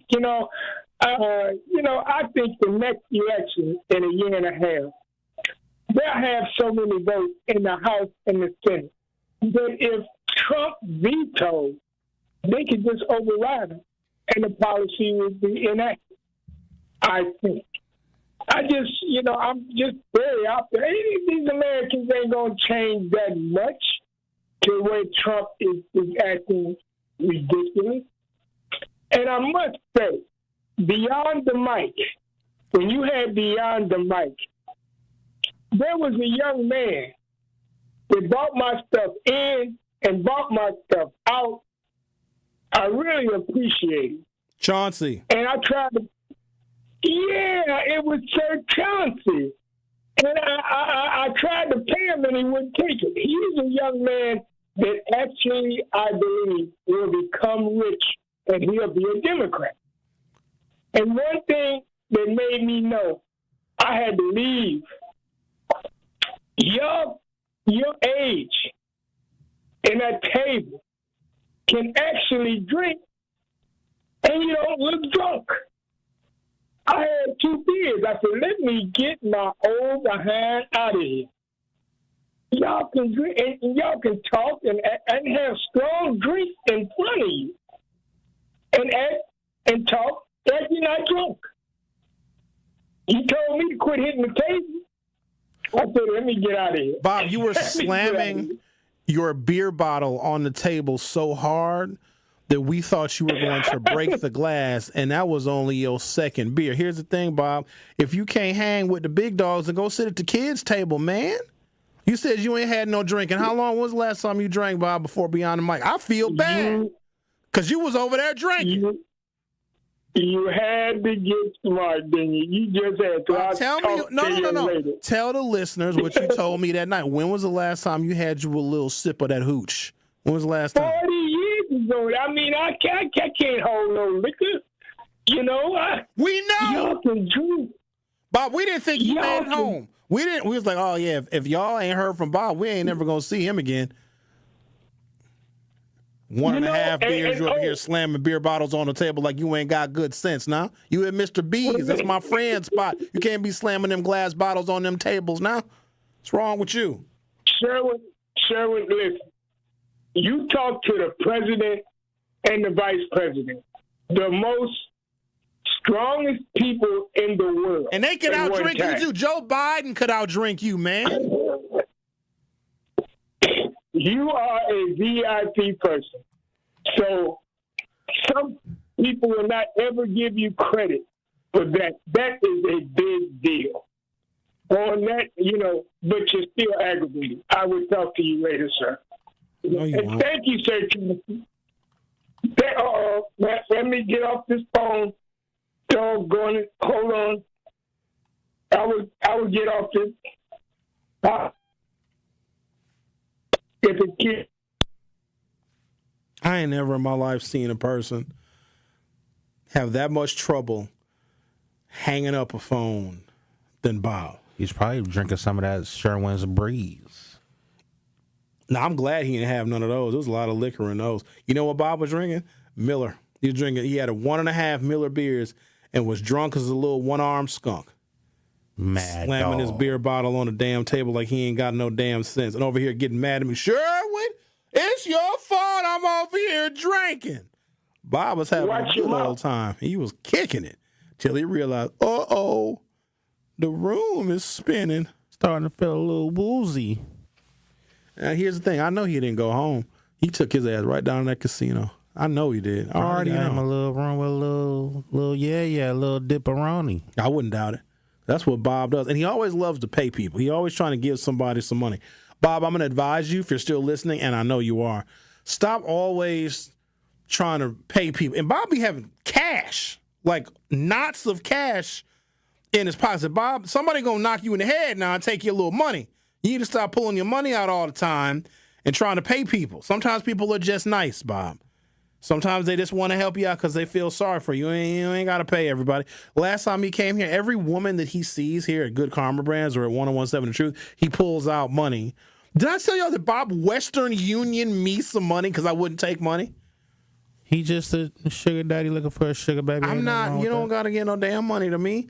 He was so impressed. I think Rhea was my producer at the time. He was so impressed with both Rhea and Carrie that he left. It was at least $100. Sherwin, take them out to lunch. Here go $100. And he did it on camera. I'm like, Bob, I can't take money from an old half senile man on camera. People going to call it elder abuse. So we got him to take his money back. Next thing I know, he called. Do y'all remember when he called with a Western Union code? And because he Western Union me. I'd never been to Western Union before in my damn life. You didn't want to take the money. Well, it's going to sit there with Western Union. I think that money is still there. It's got to be still there. Unless one of y'all got the damn code. Unbelievable. What's that code? I don't know. He gave it to Rhea. Rhea actually wanted the money.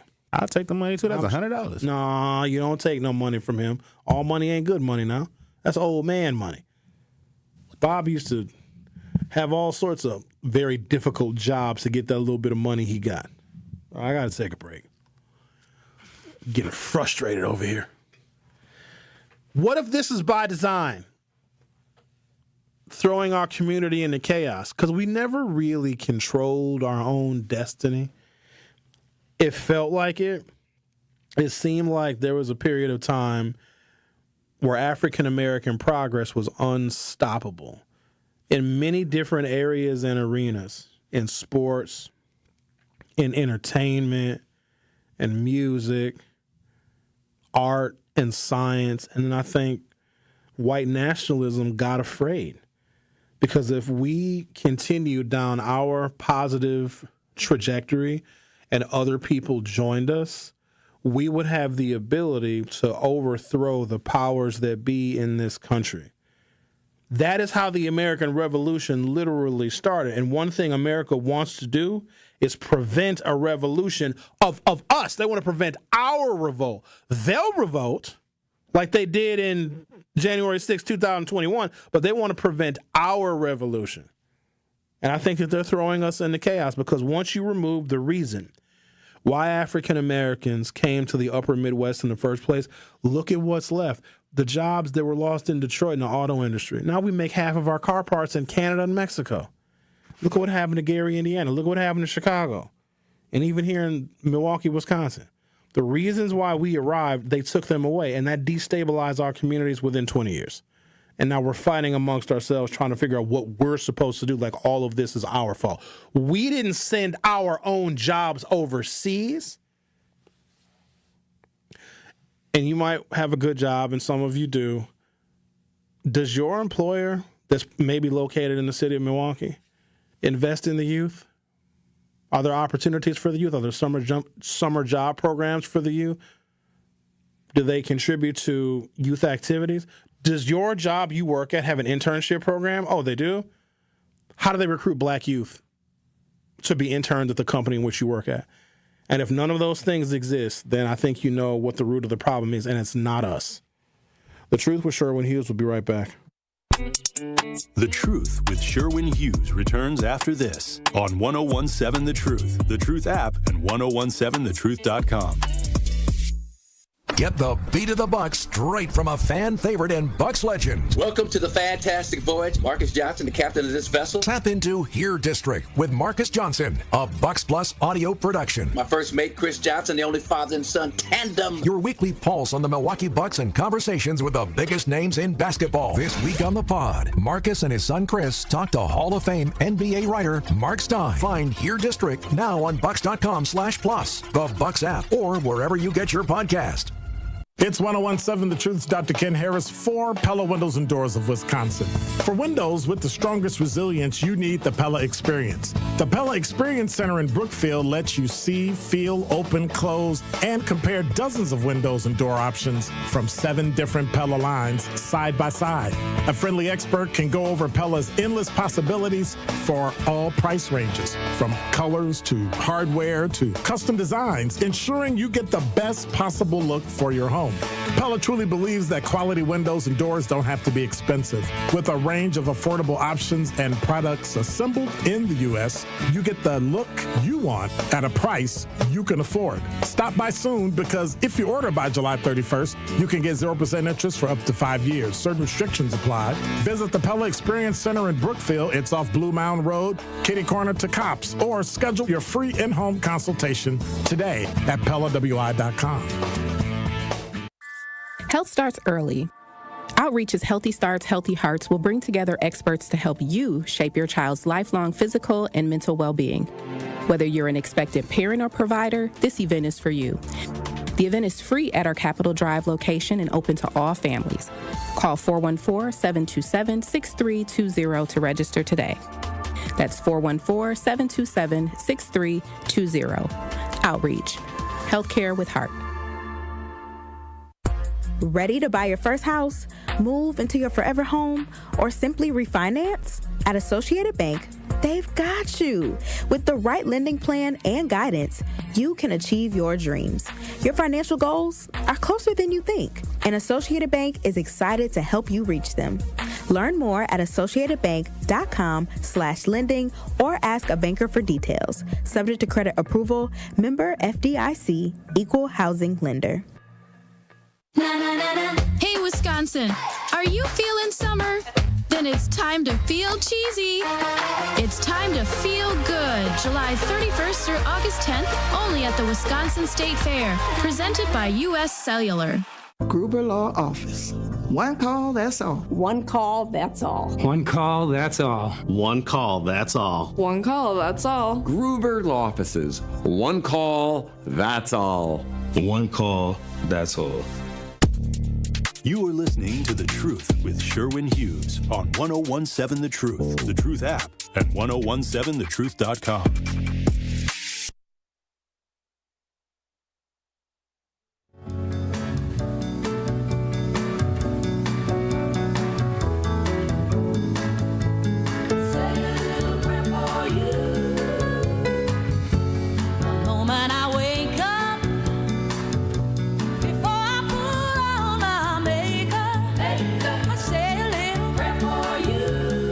Somebody need to say a little prayer for us. Why involving youth works. Authentic insight into youth behavior. Young people are the closest to the problem plaguing their peers, whether it's gun violence, reckless gatherings, or viral flash mob events. Their lived experiences can give community leaders and police valuable cultural intelligence that no outside expert or surveillance tool could ever replicate. You know why I don't think we want to bring the youth to the table? Because they're going to tell us how we screwed them. And they would be right. We didn't provide for them. We essentially left them for dead. We outsourced everything to the police. We threw black youth to the jaws of white supremacy. That's what we did. We don't run for office like we should. We don't contribute a little extra money to our candidates to see the world the way we see the world. We don't go to school board meetings. We're not invested in the places that can strengthen our community. And that's all on us. We can't blame kids for that. If an employee is not doing well, but you hired the employee, right? But if they're not doing well, are you still continuing to invest in that employee? Are you continuing to move the goalpost without the necessary training that employee needs to be able to kick the field goal through that goalpost? And so what do? You fire the employee. And then you hire another employee and you do the exact same thing and you wonder why your profits are low. Have we as a community and as individual people provided everything that children need to be successful? And if we have not, we are going to get what we see. Now, we need to hear from them. I have a feeling we're not going to like what they have to say, but whose fault is that? We shaped their reality. We did. They're a reflection of us, and we don't want to hear that.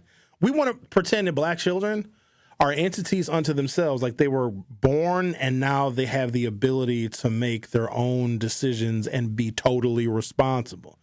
Children are the ultimate reflections and the windows into their homes. And sometimes that reflection into those homes plays out in the streets. I assure you, some of these kids are growing up in homes that are as chaotic as what we see on Water Street. Now, what are we going to do about that? We got to stop putting it on them. Now, we need to hear from them. We need to hear, because we may have been missing the mark altogether. What if these kids were trying to tell us what they need to be successful? What real alternatives would be to some of their behavior, and we just didn't listen because we, as the adults, well, you need roller skating rinks. That's what you need, see? That's what you need. You need more basketball games. You need more boys and girls clubs, because that's what we thought helped us as kids. What if they're totally different? What if their world is different? Their worldview is different. The information and the things that they are exposed to is different. That shapes them. And what if they have been telling us the entire time and we haven't listened? And if you don't listen to kids, they will rebel.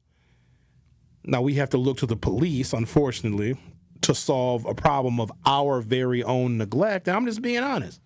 If we sat down with these young people, the insight they would give us would blow our minds.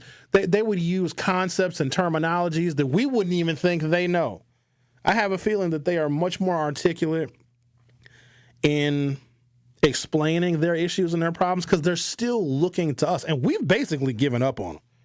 When you turn black children over to the police and our leaders are looking and blaming the police for this, you know what that means? If we are expecting the Milwaukee Police Department to be the solution to our neglect of young people, then we get what we deserve. And we're going to have a future that is going to be, again, overly incarcerated, unprepared, and untrained. So we're looking at a whole nother generation.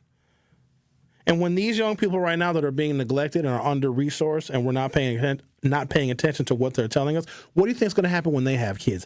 The exact same thing. Same thing. Involving youth builds mutual respect and credibility in neighborhoods across Milwaukee, particularly those affected by high poverty and over-policing, such as Bronzeville, Sherman Park, and Harambe. Youth often view the police as antagonists. Giving youth a seat at the table signals respect, increases transparency, and fosters legitimacy in both directions. These kids are going to grow up to hate us because we're sending the police on our own kids. We are sending the police, calling the police on our own kids. And I say they're our kids because who's going to run for office in this city? Who's going to be the business leaders and the CEOs and entrepreneurs in this country? Who are going to be the job creators in the future where we're going to need job creators if any of us ever hope to get a sliver of Social Security? That means that we need people working and paying into the system. And right now, we are sending law enforcement on the very people that we're going to need to take care of us. Just something to think about. And while you ponder that, I'm going to take a little pause for the cause. The Truth with Sherwin Hughes will be back in a couple minutes. The Truth with Sherwin Hughes returns after this on 1017 The Truth app, and 1017thetruth.com. Truth Nation, are you looking for a fun opportunity to showcase your clothing line, restaurant, nonprofit organization, food truck, or small business? Well, look no further than doing it at our Truth Family Fest on Saturday, August 23rd from 11 a.m. to 3 p.m. at Riverside University High School. We are currently accepting vendor applications for our festival. You don't want to miss out on this great opportunity to promote your business and be part of all the fun. To be a vendor at Truth Family Fest, visit truthfamilyfest.com and sign up today. Truth Nation! The Wisconsin State Fair is back. This year's State Fair runs from July 31st to August 10th. You know how it goes down at the State Fair. Whether it's the delicious food, fun rides, the competitions, or the music, there's always something for the entire family. And the Truth wants you to enjoy the whole experience, which is why we will be giving away a pair of tickets on both Truth to Power and Jamming with Juice. So make sure to listen for your chance to win tickets so you don't miss your chance to enjoy the Wisconsin State Fair, courtesy of of the award-winning 1017 The Truth. Truth Nation, let us talk our ish for a moment. There is no other station in the country where you get a front row seat to hear from some of the biggest names in politics, pop culture, and sports. People like Grammy Award winner John Legend. Knowing that fight isn't over, knowing that we've got to stay motivated and stay inspired. Glory was the song that myself and Common wrote. Two brothers from the Midwest, from Chicago and from Springfield, Ohio. Oscar Award winning actor Don Cheadle. I know that we're the bright, shiny thing that sometimes gets the attention, but I would say don't listen to celebrities. You don't have to listen to us. Listen to yourself. And President Donald Trump's son, Don Jr. When did we have a strong economy? And I don't think anyone with a straight face can say right now. And the reality, when you look at it, it's not even voting for my father. Look at the team that's now surrounding him. Tap into the award-winning and nationally recognized 1017 The Truth by downloading the Truth app and streaming us live at 1017 The Truth on YouTube. Milwaukee Black Talk.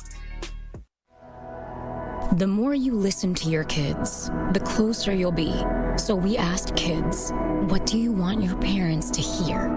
I feel sometimes that I'm not listened to. I would just want you to listen to me more often and evaluate situations with me and lead me towards success. We're not adults, so just be there and listen. I just want someone to yap to. And I just feel like I'll be fine if someone just hears me talk and talk and talk and talk and talk and talk and talk. You're doing a really good job. And I don't think I tell you that enough. And I know sometimes we get into it and it's just hard on both of us. But, try to understand me more and I'll try to do the same. Listening is a form of love. Find resources to help you support your kids and their emotional well-being at sounditouttogether.org. That's sounditouttogether.org. Brought to you by the Ad Council and Pivotal. You're listening to the new 1017 The Truth, founded in partnership with American Family Insurance. Insure carefully, dream fearlessly. 1017 FM, 1510 AM, WGKB Waukesha, and W269DL Milwaukee, a locally owned Good Karma brand station. You are listening to The Truth with Sherwin Hughes on 1017 The Truth, The Truth app, and 1017thetruth.com.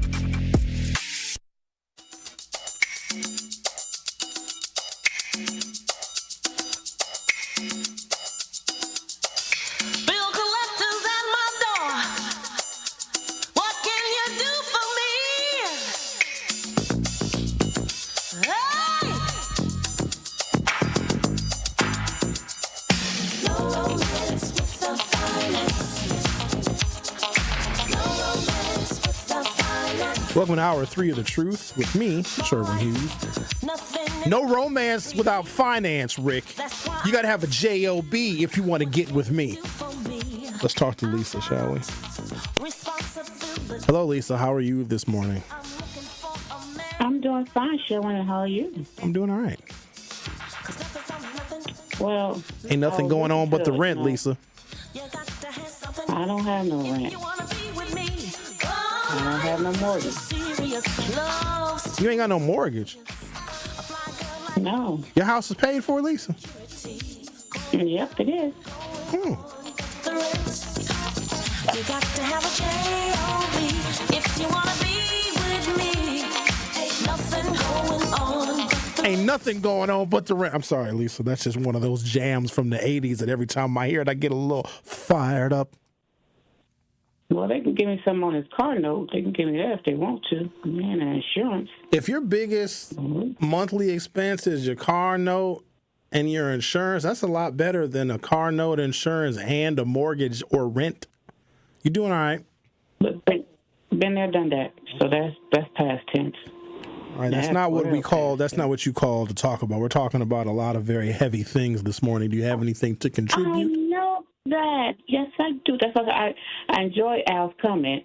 And this generation, what I'm seeing here is they lost the love. They don't have no love. First of all, they lost. There's no more family.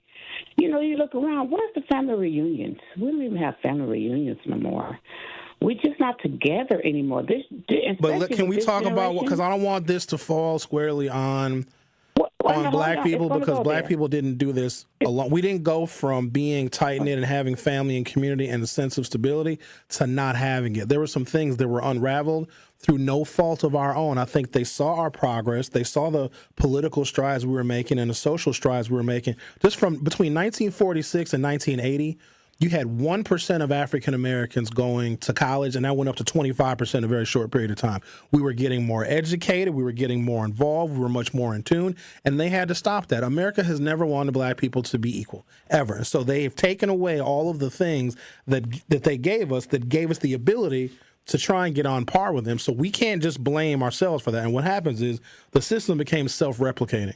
We participated less, we voted less, had to spend more time figuring out how we're going to make ends meet with diminished wages, diminished opportunities. All the factories are gone, all the manufacturing employment was gone. When you take all that away, you expect black people to just automatically heal? That's not how that works. So there's enough blame to go around, but it's not just on us. Okay, so Sherwin, when I can make my comment, that'd be cool. All right, I just don't want us going down the road of blaming black folks because the factories and the breweries that we work for were never even owned by black people. If they were and black folks laid off black people, well, then, yeah, absolutely, I would blame us for our lack of economic stability. White folks owned all of that, and one day they're just like, yeah, shut it down, move it to Mexico.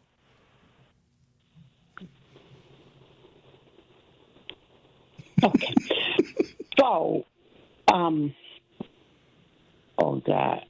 What I was calling to say is I was listening to Al. We lost our pride. We lost our self-respect. This generation is all about self. Self. Self. We were a people that were together. This generation now is about self. They don't want to come together. They don't want to hear what you say. I don't care if you bring them together.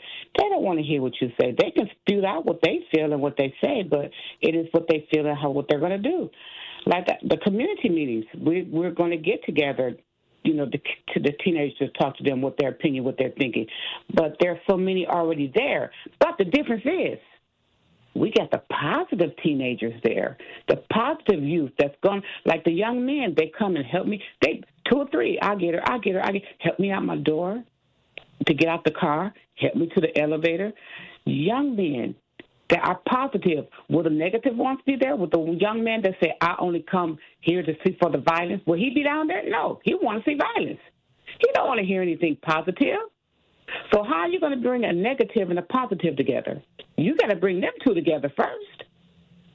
Even if the positive ones there, even if they go out and try to talk to the negative ones, do you think they're going to listen?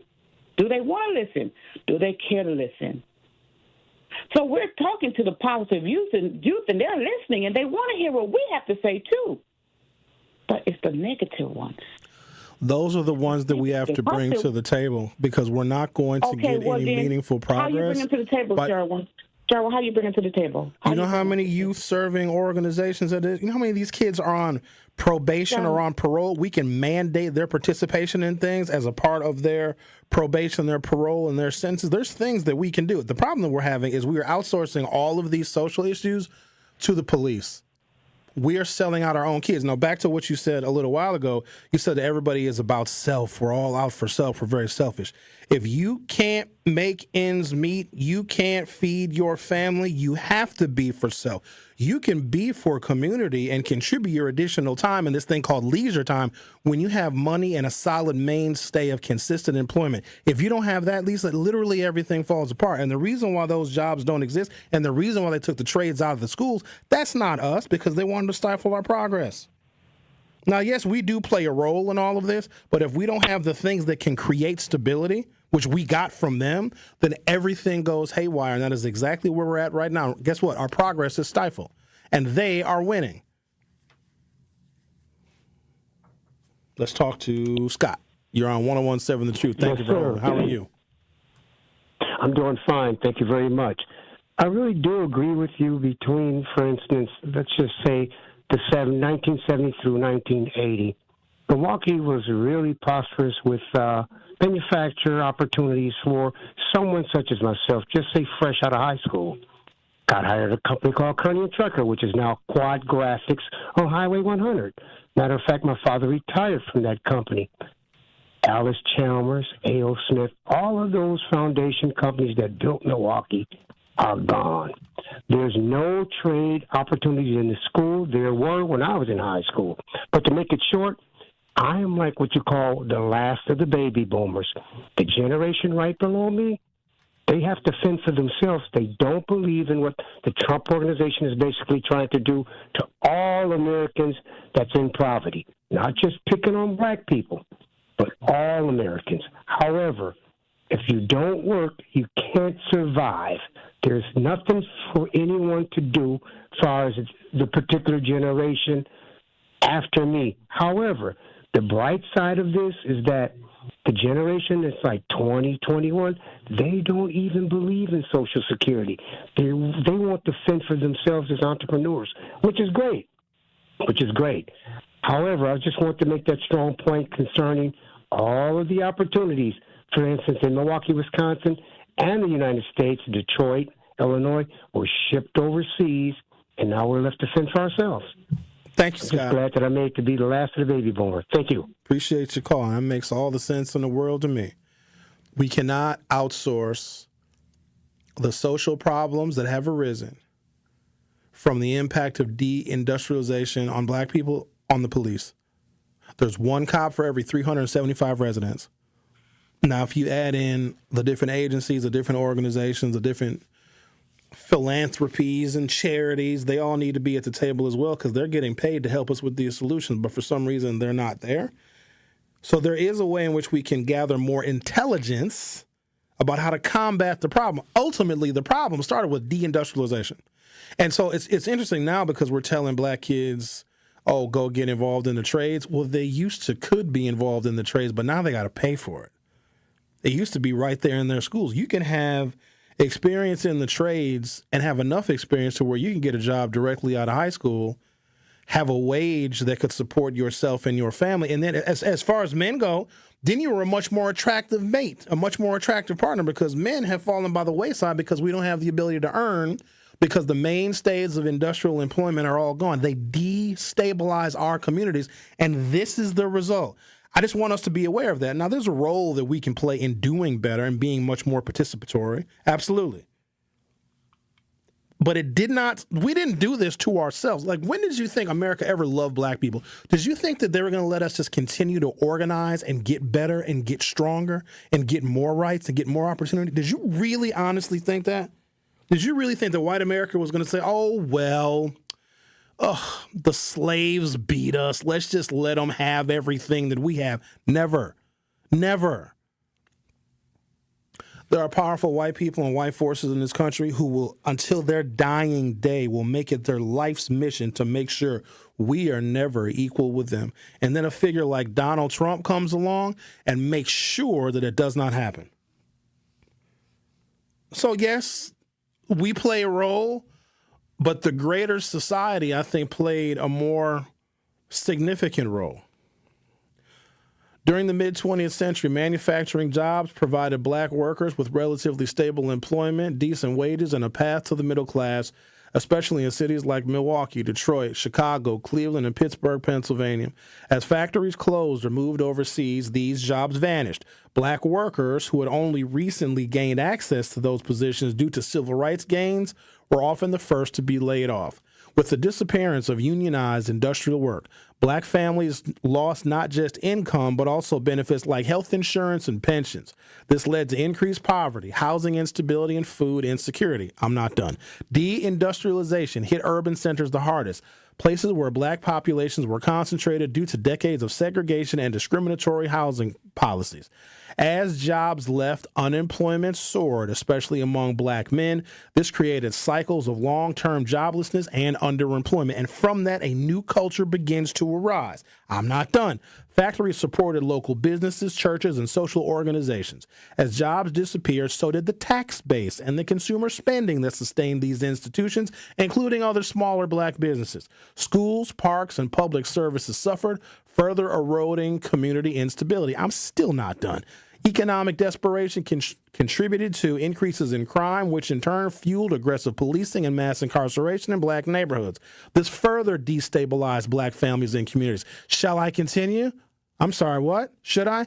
Okay, the new jobs that had replaced manufacturing, often in technology, healthcare, or the service sector, required education and skills that many black workers had been denied access to due to systemic racism in schools and training programs, removing the trades from MPS.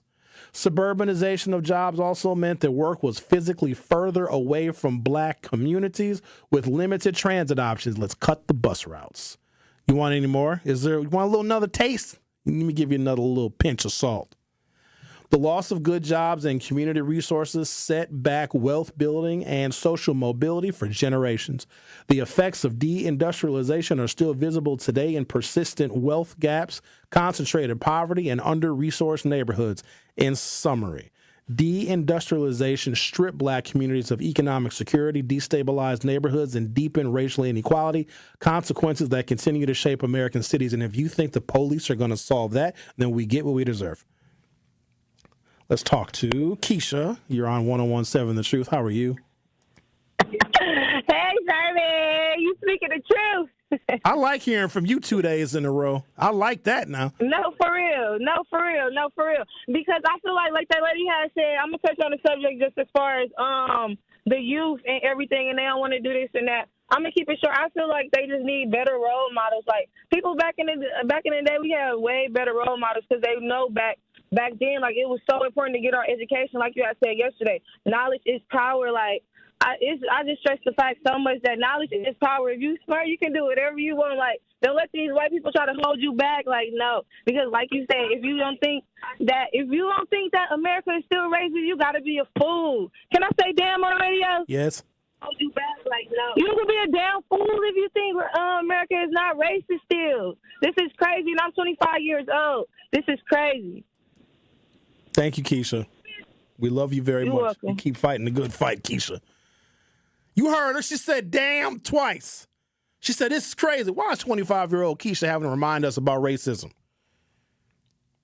Did you really think that they were going to let us continue to make progress?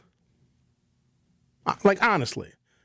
And maybe, did you think that after we elected Barack Obama, the racism would end? That they would finally say, oh, fine, they won. I've been saying this since anybody would listen. And I want to say it very objectively and without any emotion. The more progress we make, the more racist they become. The better we perform, the more they hate us. Some of us believe that if we show and prove, and if we excel, and if we become excellent, and if we reach for the stars and actually achieve them, that they will respect us. Wrong. The opposite. They will hate us. When they really get racist is when we don't need them. When we can do for self. When we can have our own. If we don't need them for our progress and for our success, that's when they get scared. And scared white supremacy equals Black death. The Truth with Sherwin Hughes on 101.7 FM. We'll be right back. The Truth with Sherwin Hughes returns after this on 101.7 The Truth, The Truth app, and 1017thetruth.com. Brew Crew Tuesdays are back on August 5th. Churio sends it deep to left, and there she goes. Catch the Brewers on local TV as they battle the Atlanta Braves. And Yelich launches one deep right center field. Forget about it. Oh, my goodness, third deck. This edition of Brew Crew Tuesdays is presented by Pella Windows and Doors of Wisconsin. Tune in August 5th at 6:15 on Fox 6 in Milwaukee, or check your local listings to watch the game. Great impressions will exceed your expectations. Great impressions, perceptions, everything. At Great Impressions Graphics and Printing, they've been proudly serving the community for over 26 years. From their location at the corner of 54th and Burleigh in Milwaukee, their dedication to quality and customer satisfaction has made them a trusted name in printing and design. Great impressions. Great Impressions offer a wide range of services, including banners, posters, yard signs, business cards, programs, and postcards. Plus, they specialize in custom apparel printing, perfect for family reunions, sports outings, business promotions, and more. For your next project, visit greatimpress.com. That's greatimpress.com. Great Impressions. They're here when you need them. Great impressions, perceptions, everything. Maya is always on the move, and so is her money. Buy this here, deposit that there. She and her money are a lot to keep track of. Good thing Maya banks with Landmark Credit Union and uses their amazing mobile app. Maya checks her balance, deposits checks, pays bills, even transfers money between friends.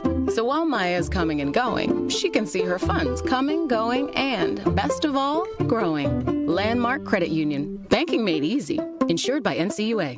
Wow, a bomb by Yelich. Join the crew for an electric matchup when the Brewers host the Mets August 8th through the 10th. The weekend starts with a celebration at Cerveceros Night on Friday the 8th, featuring makers markets, music, and more. Then don't miss an all-new Christian Yelich bobblehead giveaway on Saturday the 9th, courtesy of American Family Insurance. Close out the series with Sunday Matinee Baseball and a limited edition Jacob Mizorowski t-shirt giveaway. Grab your tickets at Brewers.com.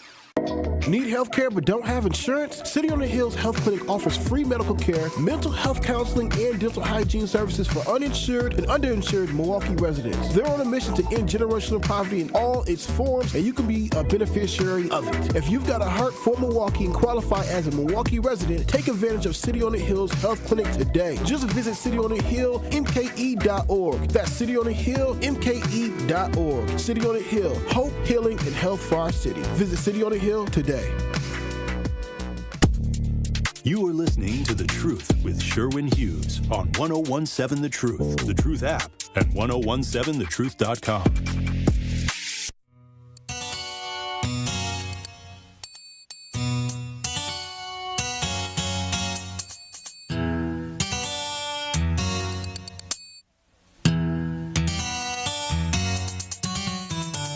At first we started out real cool, taking me places I ain't never been. But now you're getting comfortable, ain't doing those things you did no more. You're slowly making me pay for things your money should be handling. And now you ask to use my car. Drive it all day and don't feel I'm the backup dancer, nobody sees. you have the Way back up there. Even come and step to me, ask to hold some money from me until you get your check next week. You try for live. It's not for nothing type of brother. just us. Man, this goes hard, man. Come on, man. A baller. When times get hard, need someone to help me. They're going to copyright infringe this whole video or my whole YouTube, I bet. Sing song. And you pay my bills, you pay your telephone bills, Hey. you pay my automobile bills. Hey. Maybe then we can chill. Right now. I don't think you saw you and me are through. Whoa, whoa. There it is. All right. And it's not just us. So there's a part of the country in Appalachia.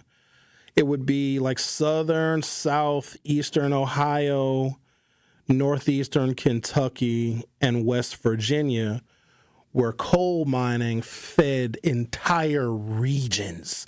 And our reliance on coal to heat our homes and for other types of industrial energy, right? And then when coal mining became reduced and we were looking at other forms of energy. So think of coal mining in that. And Appalachia is white. White people. Literally where rednecks came from. Literally. And redneck actually isn't even a negative term. It's people that were like supporting their jobs and their industries that wore red bandanas. They actually were union workers, but we called them rednecks because we wanted to have a negative connotation with people that wanted to fight to remain in the middle class. Really interesting history.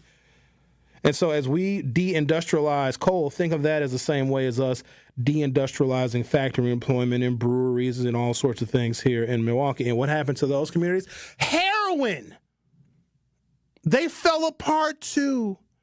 Their homicide rates, domestic violence rates, drug abuse rates, alcoholism, poor health outcomes, all of the things that we see in our community, they saw and experienced there too. When you deindustrialize, you take away the stability of a cohort of people that could organize against the system in America.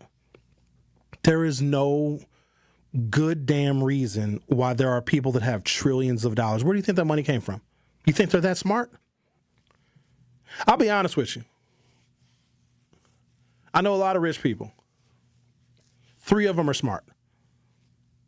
3, they're dumb.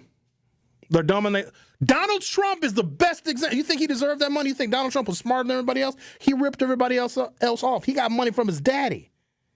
And it was easy to be rich and white back in the day because you could just take from black people. You could just take. You didn't have to give us jobs, didn't have to give us opportunities, you didn't have to promote us. You could just own and control everything and write the rules and make the laws. So the institutional wealth that white people have, they created that, which allowed for future generations of their kids to be dumb and then eventually be president. Let's talk to Mel from Brooklyn. Hey, Mel, how are you? Hey, I'm good. I just want to say this in regards to racist. I've been hearing not only from you, I agree with what you said, as far as the people need to, in this moment now, be the change makers that we want to see. Earlier from Ben, I don't know, is it an issue that I'm hearing that people are accepting racism? Because that's what it sounds like, that, people are racist, as if, okay, we can deal with them. No, I think it's time for us to rise up and make racists scared again. Let them go put on those white hats again. And in regards to white supremacy, I really hate that definition because I feel that as a person of color that it only empowers them with their imaginary superiority. There's nobody superior other than God. So I would hope going forward that you could just add domestic terroristic ideology to that description because there's nothing super or supreme with these idiots. We need to make racists scared again. How should we do that? I'm listening. I'm following you, Mel. Not tolerate their bullshit. Call them out. She can't. Why do people cuss on my show? What are you trying to do, everybody? They're trying to get me canceled. White people don't care if we tolerate them or not. If when we go to the hospital and there are doctors and our nurses, you think they care? When we're applying for our loans to them, you think they care if we tolerate them or not? We still need them. And that's exactly the way they want it. Could you imagine where we would be if black people had open and fair housing and could go to a black bank and get a black loan? Could you imagine if we can go to a black bank and get a black business loan for our entrepreneurial endeavors? Could you imagine going to a black bank and then getting your auto loan and your house that you bought from that black bank is now your collateral? Could you imagine if black children were instructed in schools that poured in all of the lessons of the civil rights movement, and more importantly, instead of teaching us how to work with and work for white folks, it taught us about ourselves? Could you imagine that? They will never let any of that happen. I'm a proponent of school choice, mostly because white people don't want me to be. Private schools are the last bastion of school segregation. This is where even white Democrats, white liberals, and white progressives draw the line. They still want to have institutions of education where black people can't get close to. And the whole reason why we had school desegregation in the first place is because white schools were better funded, better resources, better books, better technology, better facilities. That's because our schools, they could underfund. Because if you know this is where the black people live, then you take the resources away from their schools and put them where? We even do it at MPS. Next referendum they asked for is going to be $200 million. And guess where $198 million is going to go? To schools that are majority white and already high performing in MPS. They still do it. The religious right came about because Jimmy Carter took away the tax-exempt status of schools, mostly in the South, that were private schools, right? They were church-affiliated schools, but because they were affiliated with churches, these schools were nonprofit. Well, those schools were created. A guy named Paul Weyrich, who really created and authored the blueprint and the playbook. He was almost like the author of Project 2025, but in the 1970s, of how they were going to organize white people to combat progress being made by African Americans. So first thing they did is they had their own private schools that were affiliated with churches. And Jimmy Carter took away their tax-exempt status because they were intentionally segregating. So private schools in this country essentially have always sought to keep black children out, especially in the days post-Brown versus Board of Education. So Paul Weyrich and another big evangelical named Jerry Falwell said, well, how do we get white people more organized so that we can build this coalition of the moral majority? They said, well, let's look at abortion. We can make abortion an emotional issue. I want y'all to know that even prior to and just after Roe versus Wade, most of this country didn't even care about abortion. It wasn't the moral issue that became, because abortion was seen as a Catholic issue. And this country hated Catholics. Remember, the Klan hates black people, brown people, Mexicans, Jews, and Catholics. They said, look, if we use the issue of abortion, we can get people all fired up and get them all emotional, and then we can start to construct the moral majority that seeks to stifle the progress that black people have made. And this is because Jerry Falwell and others were mad that Jimmy Carter took away the tax-exempt status of private schools that were still segregating and keeping black kids out. Do you know what the biggest source of political and social organization of white supremacy is? And I know that Mel doesn't like me using the term white supremacy, but that's what it is, because it's a mindset that they have about one another. But you know where the biggest organizing was? The white church. That is where they organized their next moves and all of their efforts to stifle black people. The whole moral majority is white Christian nationalism. You guys have heard the term of Christian nationalism, right? Christian nationalism has its roots in the white church. That's where they organize. Think about where the most segregated times and places and spaces are in America. Sunday morning. Because we don't go to their churches. We really don't. There's some Unitarian churches. There's a few that are diverse, mostly in urban areas, mostly very liberal politics surrounding the geography of some of those Unitarian churches. But think about the Deep South and some of them small towns. Them churches are segregated.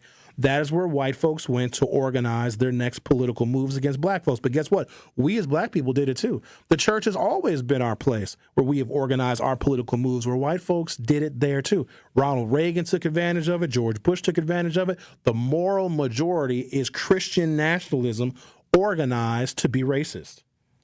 Let's talk to, I'm going to take a break. Then we'll come back and talk to Carolyn. Carolyn, you stay there. I'm going to take a break. I'm going to come back and talk to you. The Truth with Sherwin Hughes on 101.7 FM. We'll be right back. The Truth with Sherwin Hughes returns after this on 101.7 The Truth, The Truth app, and 1017thetruth.com. Ready to buy your first house, move into your forever home, or simply refinance? At Associated Bank, they've got you. With the right lending plan and guidance, you can achieve your dreams. Your financial goals are closer than you think, and Associated Bank is excited to help you reach them. Learn more at associatedbank.com/lending or ask a banker for details. Subject to credit approval, member FDIC, equal housing lender. Hey, Wisconsin, are you feeling summer? Then it's time to feel cheesy. It's time to feel good. July 31st through August 10th, only at the Wisconsin State Fair. Presented by U.S. Cellular. Wisconsin is as hard-working of a place as you'll ever find. People here are tough, but even the toughest among us need help after a serious accident. At Gruber Law Offices, we won't stop fighting for you and your family. One call, that's all.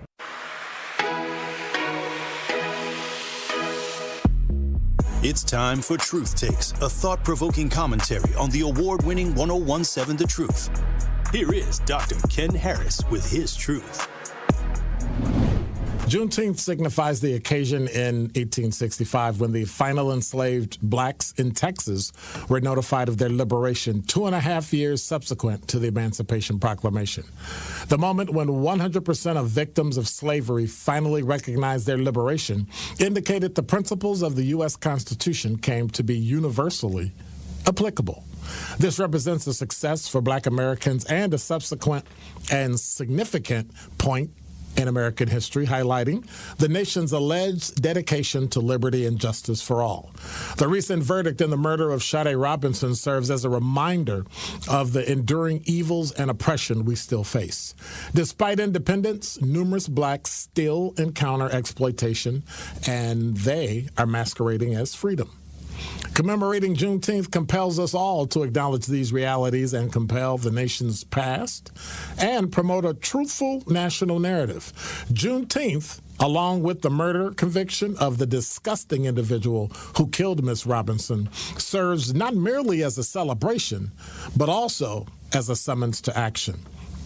Remember this history in your daily discussions and interactions. If Juneteenth caused the conflation of liberty and justice for Black America, I say one death represented by the murder of Miss Robinson is a denial of liberty and an injustice to all of Black America.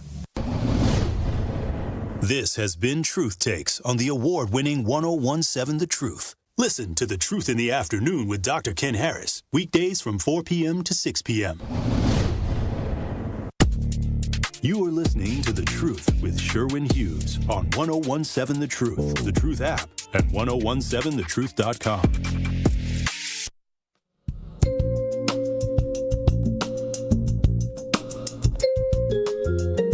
Tune into the award-winning 1017 The Truth's Black Business Giveback Spotlight this Friday at 3:57 p.m. Kyle Wallace will be joined by Trelly Mack, CEO of Hard Labor Entertainment.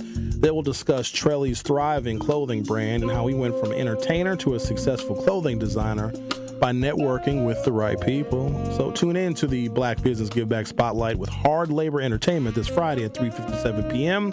on the award-winning 1017 The Truth. Let's talk to Carolyn. Thank you for holding. How are you, Carolyn? I'm fine. How you doing? Doing all right. What's on your mind? I was just listening to you guys' conversation about the youth and what needs to be done. You guys basically, between you and your listeners and the call-in, you guys have basically came up with an agenda. Now, my question is this. When are y'all going to take the action? You already know who you need to come to the table. You need the governor, the mayor, the city councilmen, and all those. And then, of course, the youth. You need the ones that are trying and the ones that are not. And you need some parents. So you guys pretty much got an agenda. The question is... Hold on. What you mean, you guys? We're talking to thousands of people. Why are we the ones that are having you're part of the you guys now. We ain't separate now. We're all in this together. It's not no you guys, it's us. So when are we? I'm going to ask you, what's your schedule like? Well, I'm going to say us, okay? I already said that. Okay. What I mean by that is that you guys' conversation, there is already a clear agenda. So it's just a matter of getting this thing rolling. And for my schedule and stuff, I work in the public. I work Monday through Friday. On the weekends, I work for my Christian service to God. So if somebody needs something for me, they can call me. I will go and help them as best I can.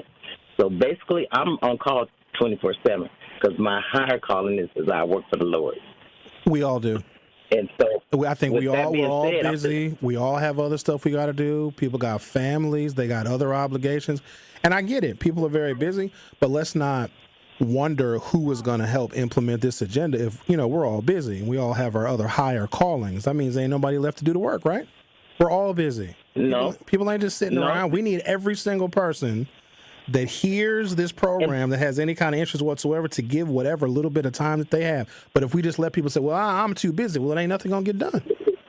Which is, I guess that's all right. And that's true and stuff. And I guess I'm mainly speaking to the people who aren't busy. Because even in my business and stuff, I made time to be at the things I needed to be at for my children, for their education, very involved, made sure that they went from high school to college, none of this, you can hang out on the corner. Didn't force them to do anything, just led by example.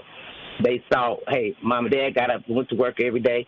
Mom's going to college, even though she has to work and stuff, and it made it turned them into working individuals. And not only that, they see me out in the community volunteering and doing stuff. And so I'm just saying that I hear the talk. I just want to know who's going to take up the lead. Because for as me and stuff, my children are grown.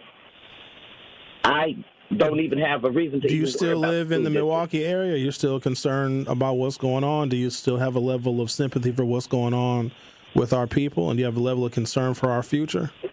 That's kind of a rhetorical question. But if you're going to sell me on why you can't get involved and why other non-busy people are supposed to get involved, then I guess you made your point. And I'm not trying to be offensive, but the excuse gets replicated all the time. That's why nothing gets done. Sherwin, I didn't say I couldn't get involved. You got a bunch of other stuff going on. I get it. But I'm just saying, if I hear somebody saying, oh, we're doing this for the youth and whatever, I'm going to go and participate because though I don't have any young children, I'm very invested in the youth of America. I don't care what color they are. I want to see them all thrive because I work in an industry where I see a lot of young people. And if that's an indication of our future, we are doomed. And I mean that literally. Yeah, we're doomed. We are. No, I'm not going to claim that one. That's what we are. As of right now, if what we see right now continues on this path and this trajectory, yeah, we're absolutely doomed. But I appreciate your call, Carolyn. Do you all understand, like, my perspective on that? How she called in and gave praise for hearing all of the ideas and then hearing all the solutions and then said to us, when y'all gonna do it? Okay, well, what about you? I serve the Lord. I'm glad that she said what she said because we can have all of the answers, right? We can bring all these different stakeholders together and bring partners together. The most important of which are the youth because they have been screwed over by us and by the same system that took away our institutions of stability, right? So we bring all these folks together and we can put together the best plan. And then she's asking us when we going to get started on it. That's how these conditions are able to replicate because that's us outsourcing. So when y'all gonna do it? When y'all gonna fix it? You came up with all the stuff. As broadcasters, this is part of our job to engage you all, to come up with ideas, to come up with solutions, hopefully some we agree with because there are way more people listening that have more collective hours of time than I do. I spend a lot of time here and working on this, coming up with ideas and coming up with strategies. You just let Sherwin know where you need to be now. But part of what we do is to engage and to inspire. It has to be an entire community effort, and I know that. And so what I do, or at least I try to do with varying degrees of success, is come up with as many ideas as I possibly can for all of us to participate in. But then it's not like I'm going to say, oh, well, here's all the ideas. Y'all go get to work then. Let me know how it goes. Call me in the morning. No, I'm right here with you. But we always have something else to do. Oh, I couldn't go to the meeting, Sherwin. I had to go do this. Okay, I understood. Oh, man, it was election day on Tuesday. Oh, man, I was busy. I had to do something else. But do you see how the excuses that we give, excuses and complaints, my big brother Homer Blow says, no one else is coming to do this work. And because no one else is coming to do this work, we're leaning on the police. When has that ever benefited us? Please tell me, ladies and gentlemen, because I may have missed this. When have the police anywhere in a black community been the sole providers of our safety and security? When? I always thought it was us. Our families, our communities. But now we're outsourcing everything to the same institution that we blame for the mass incarceration epidemic. That is not ever going to work. It has never worked for us, and it's not going to start working now. But Carolyn did bring up a fantastic point. I'm glad that she said what she said, and I wasn't trying to come down on her, but that's why we don't get anywhere. People just hear all the solutions, and, okay, when's somebody going to do it? And we all looking around. There's a theory. It's called social loafing. And if there's a very crowded urban area, very crowded, people milling about, They're driving in their cars, they're riding their bikes, they're on scooters, they're walking up and down the sidewalk. Just very crowded. And there's a woman who is screaming for help. And maybe she's in an upstairs apartment window.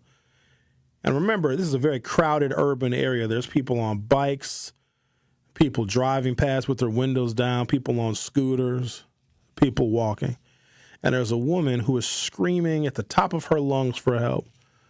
What happens is no one does anything because all of the people are looking around and saying, well, somebody else is hearing this woman scream. I got to go on about my day. I got to go to work, or I got to go to class, or I have a meeting, or I have an appointment. I got to go to this, that, and the other. Somebody else will call the police. And what happens is the woman dies because everyone else thinks it's everyone else's responsibility to actually help. And it's a real theory, and it's scientific, and it's proven. The more people that you have in an area where help is needed, quite honestly, the less people actually get involved. Or people say, well, this is none of my business. I'm going to stay out of that. That lady screaming for help. I hope she's okay. Or here's the best one. I'm going to pray for her. You're listening to The Truth with Sherwin Hughes on 101.7 FM. Don't go anywhere. I'll be right back. The Truth with Sherwin Hughes returns after this on 101.7 The Truth, The Truth app, and 1017thetruth.com.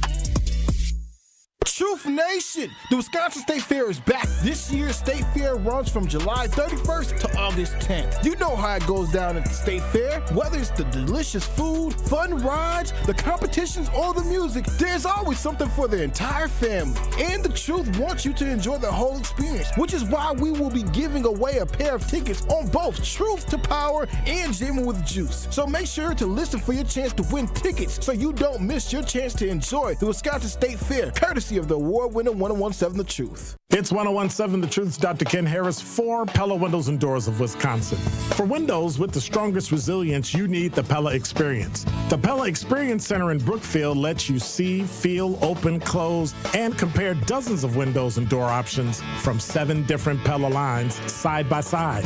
A friendly expert can go over Pella's endless possibilities for all price ranges, from colors to hardware to custom designs, ensuring you get the best possible look for your home.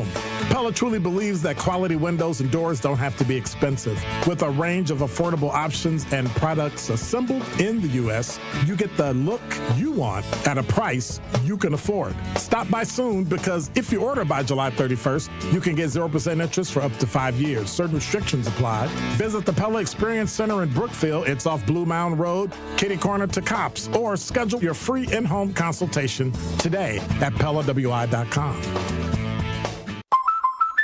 Hey, Drew and Jonathan Scott here. Build a customized renter's policy with American Family Insurance so you can protect your tandem bike on the go. Thief! Oh, he is struggling with that two-seater. Life's better when you're under American Family's roof. Insure carefully, dream fearlessly. Get a quote and find an agent at amfam.com.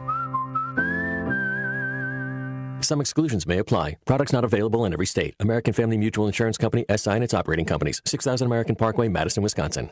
Black Arts Fest MKE is back Saturday, August 2nd on the Summerfest grounds from noon to 10 p.m. Celebrate Black culture with R&B legends Carl Thomas, Kevin Ross, and Star Red with a Corvette car showcase, Buffalo Soldier horse rides, and a full food truck village, along with the return of the dynamic Divine 9-Day Party. General admission is only $30. Kids 7 and under are free. And if you're one of the first 100 guests to sign the Peace Pledge between 12 and 1 p.m., you get in free too, courtesy of New Pitts Mortuary. See you at Black Arts Fest MKE. At Educators Credit Union, our members are our purpose.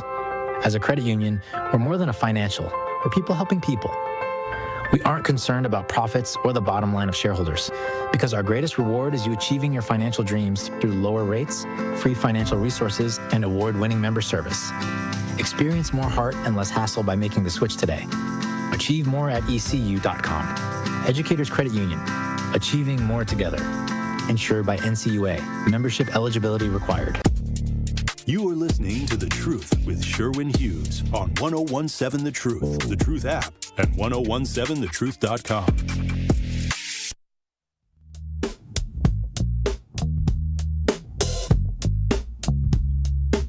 Tomorrow's the day, ladies and gentlemen. We've been entering you guys to into the 5K giveaway for the last 3 months, and tomorrow we pick our one call that's all $5,000 winner. Are you excited?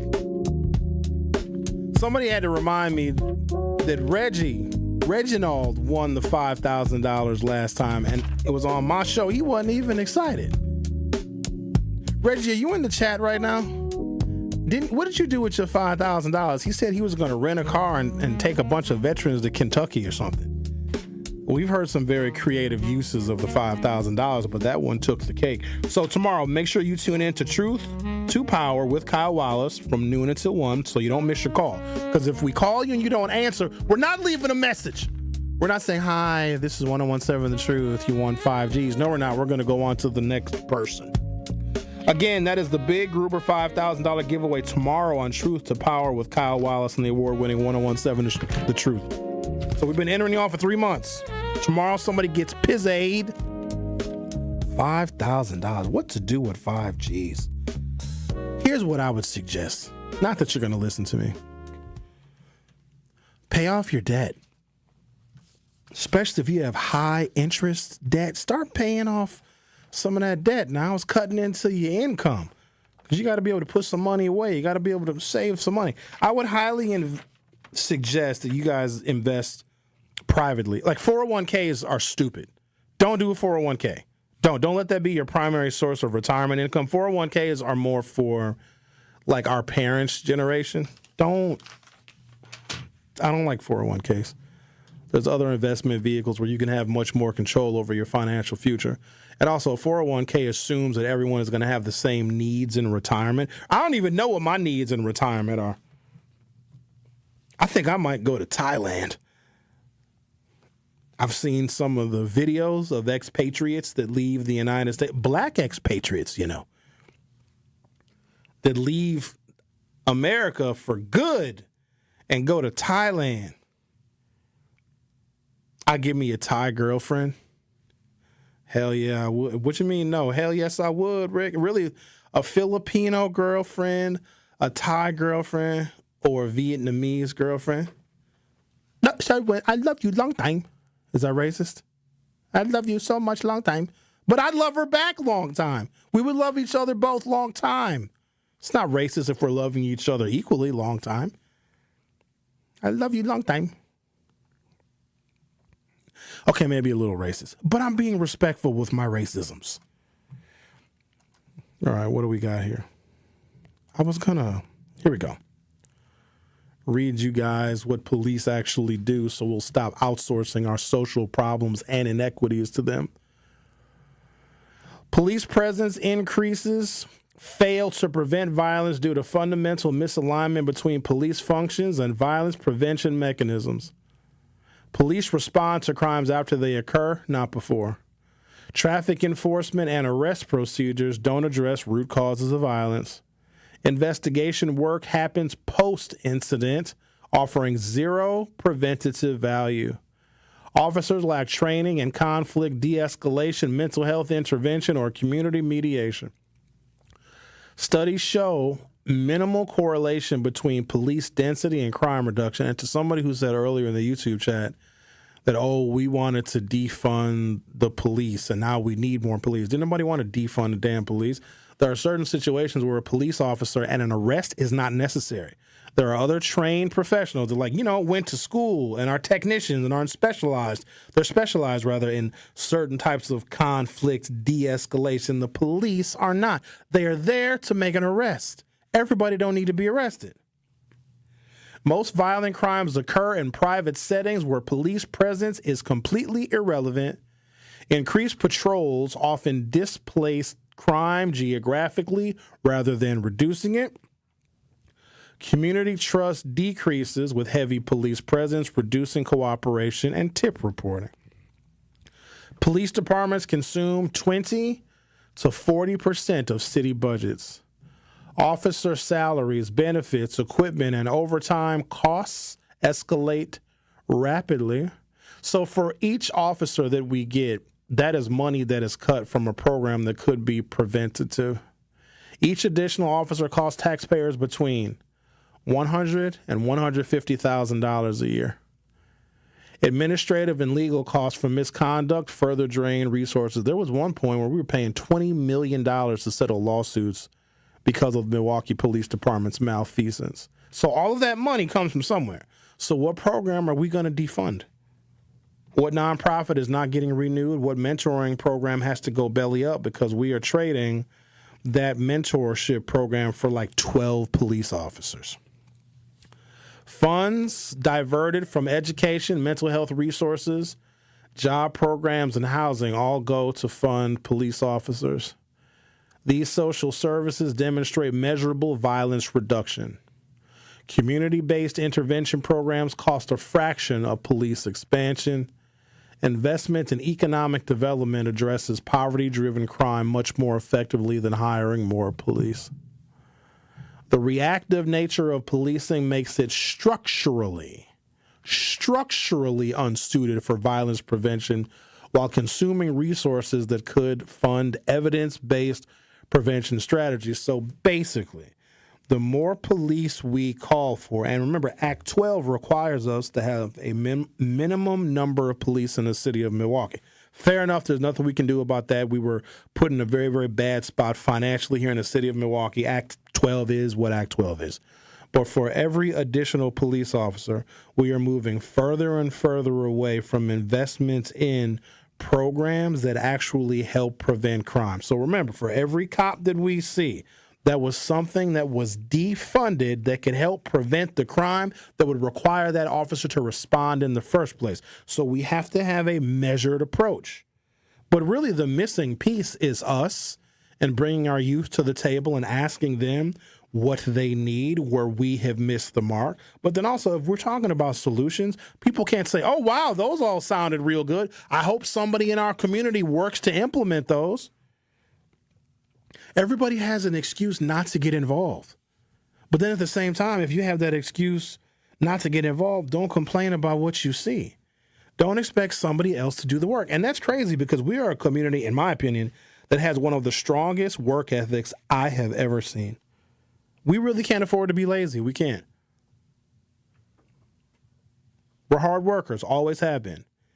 And if we have identified a problem, one that exists uniquely with us, we know we got to roll our sleeves up. Look, I get it. You got other responsibilities. Everybody does. Ain't nobody just sitting around.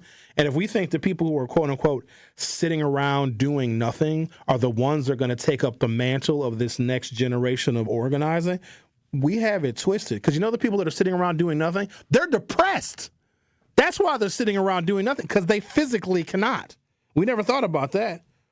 But every other post that y'all have on social media is talking about how mental illness is real. Yes, it absolutely is. So we're sitting around and waiting for the people that physically can't get up and do all of the organizing while all of us are just claiming to be too busy. Sherwin, we need you with this meeting. I got a radio show. I can't. But your show was done at noon. Yeah, but I got a nap. What about after that? Well, then it's dinner time. I have to eat. Well, then can you help us, organize and put together a strategy after you eat dinner? Well, then it's bedtime. So I don't know. Maybe we'll get Kyle Wallace and Rhea to do it. Because they're doing radio too, so they can't be involved either. I think we had a fairly productive discussion. Bottom line, though, I think the individuals who are harmed most by this are our young people. And if we want to come up with solutions that can mitigate some of the violence that we're seeing, not just on Water Street, but all throughout the city, we have to bring them to the table because their perspective is very different than ours. And if you get a bunch of cops and a bunch of elected officials and a bunch of people in their 50s and 60s and expect them to come up with solutions for children that are between the ages of 11 and 17, we're going to fail dramatically. Thank you for listening. Truth to Power with Kyle Wallace is up next. Truth Nation, please join us at our 3rd annual Truth Family Fest on Saturday.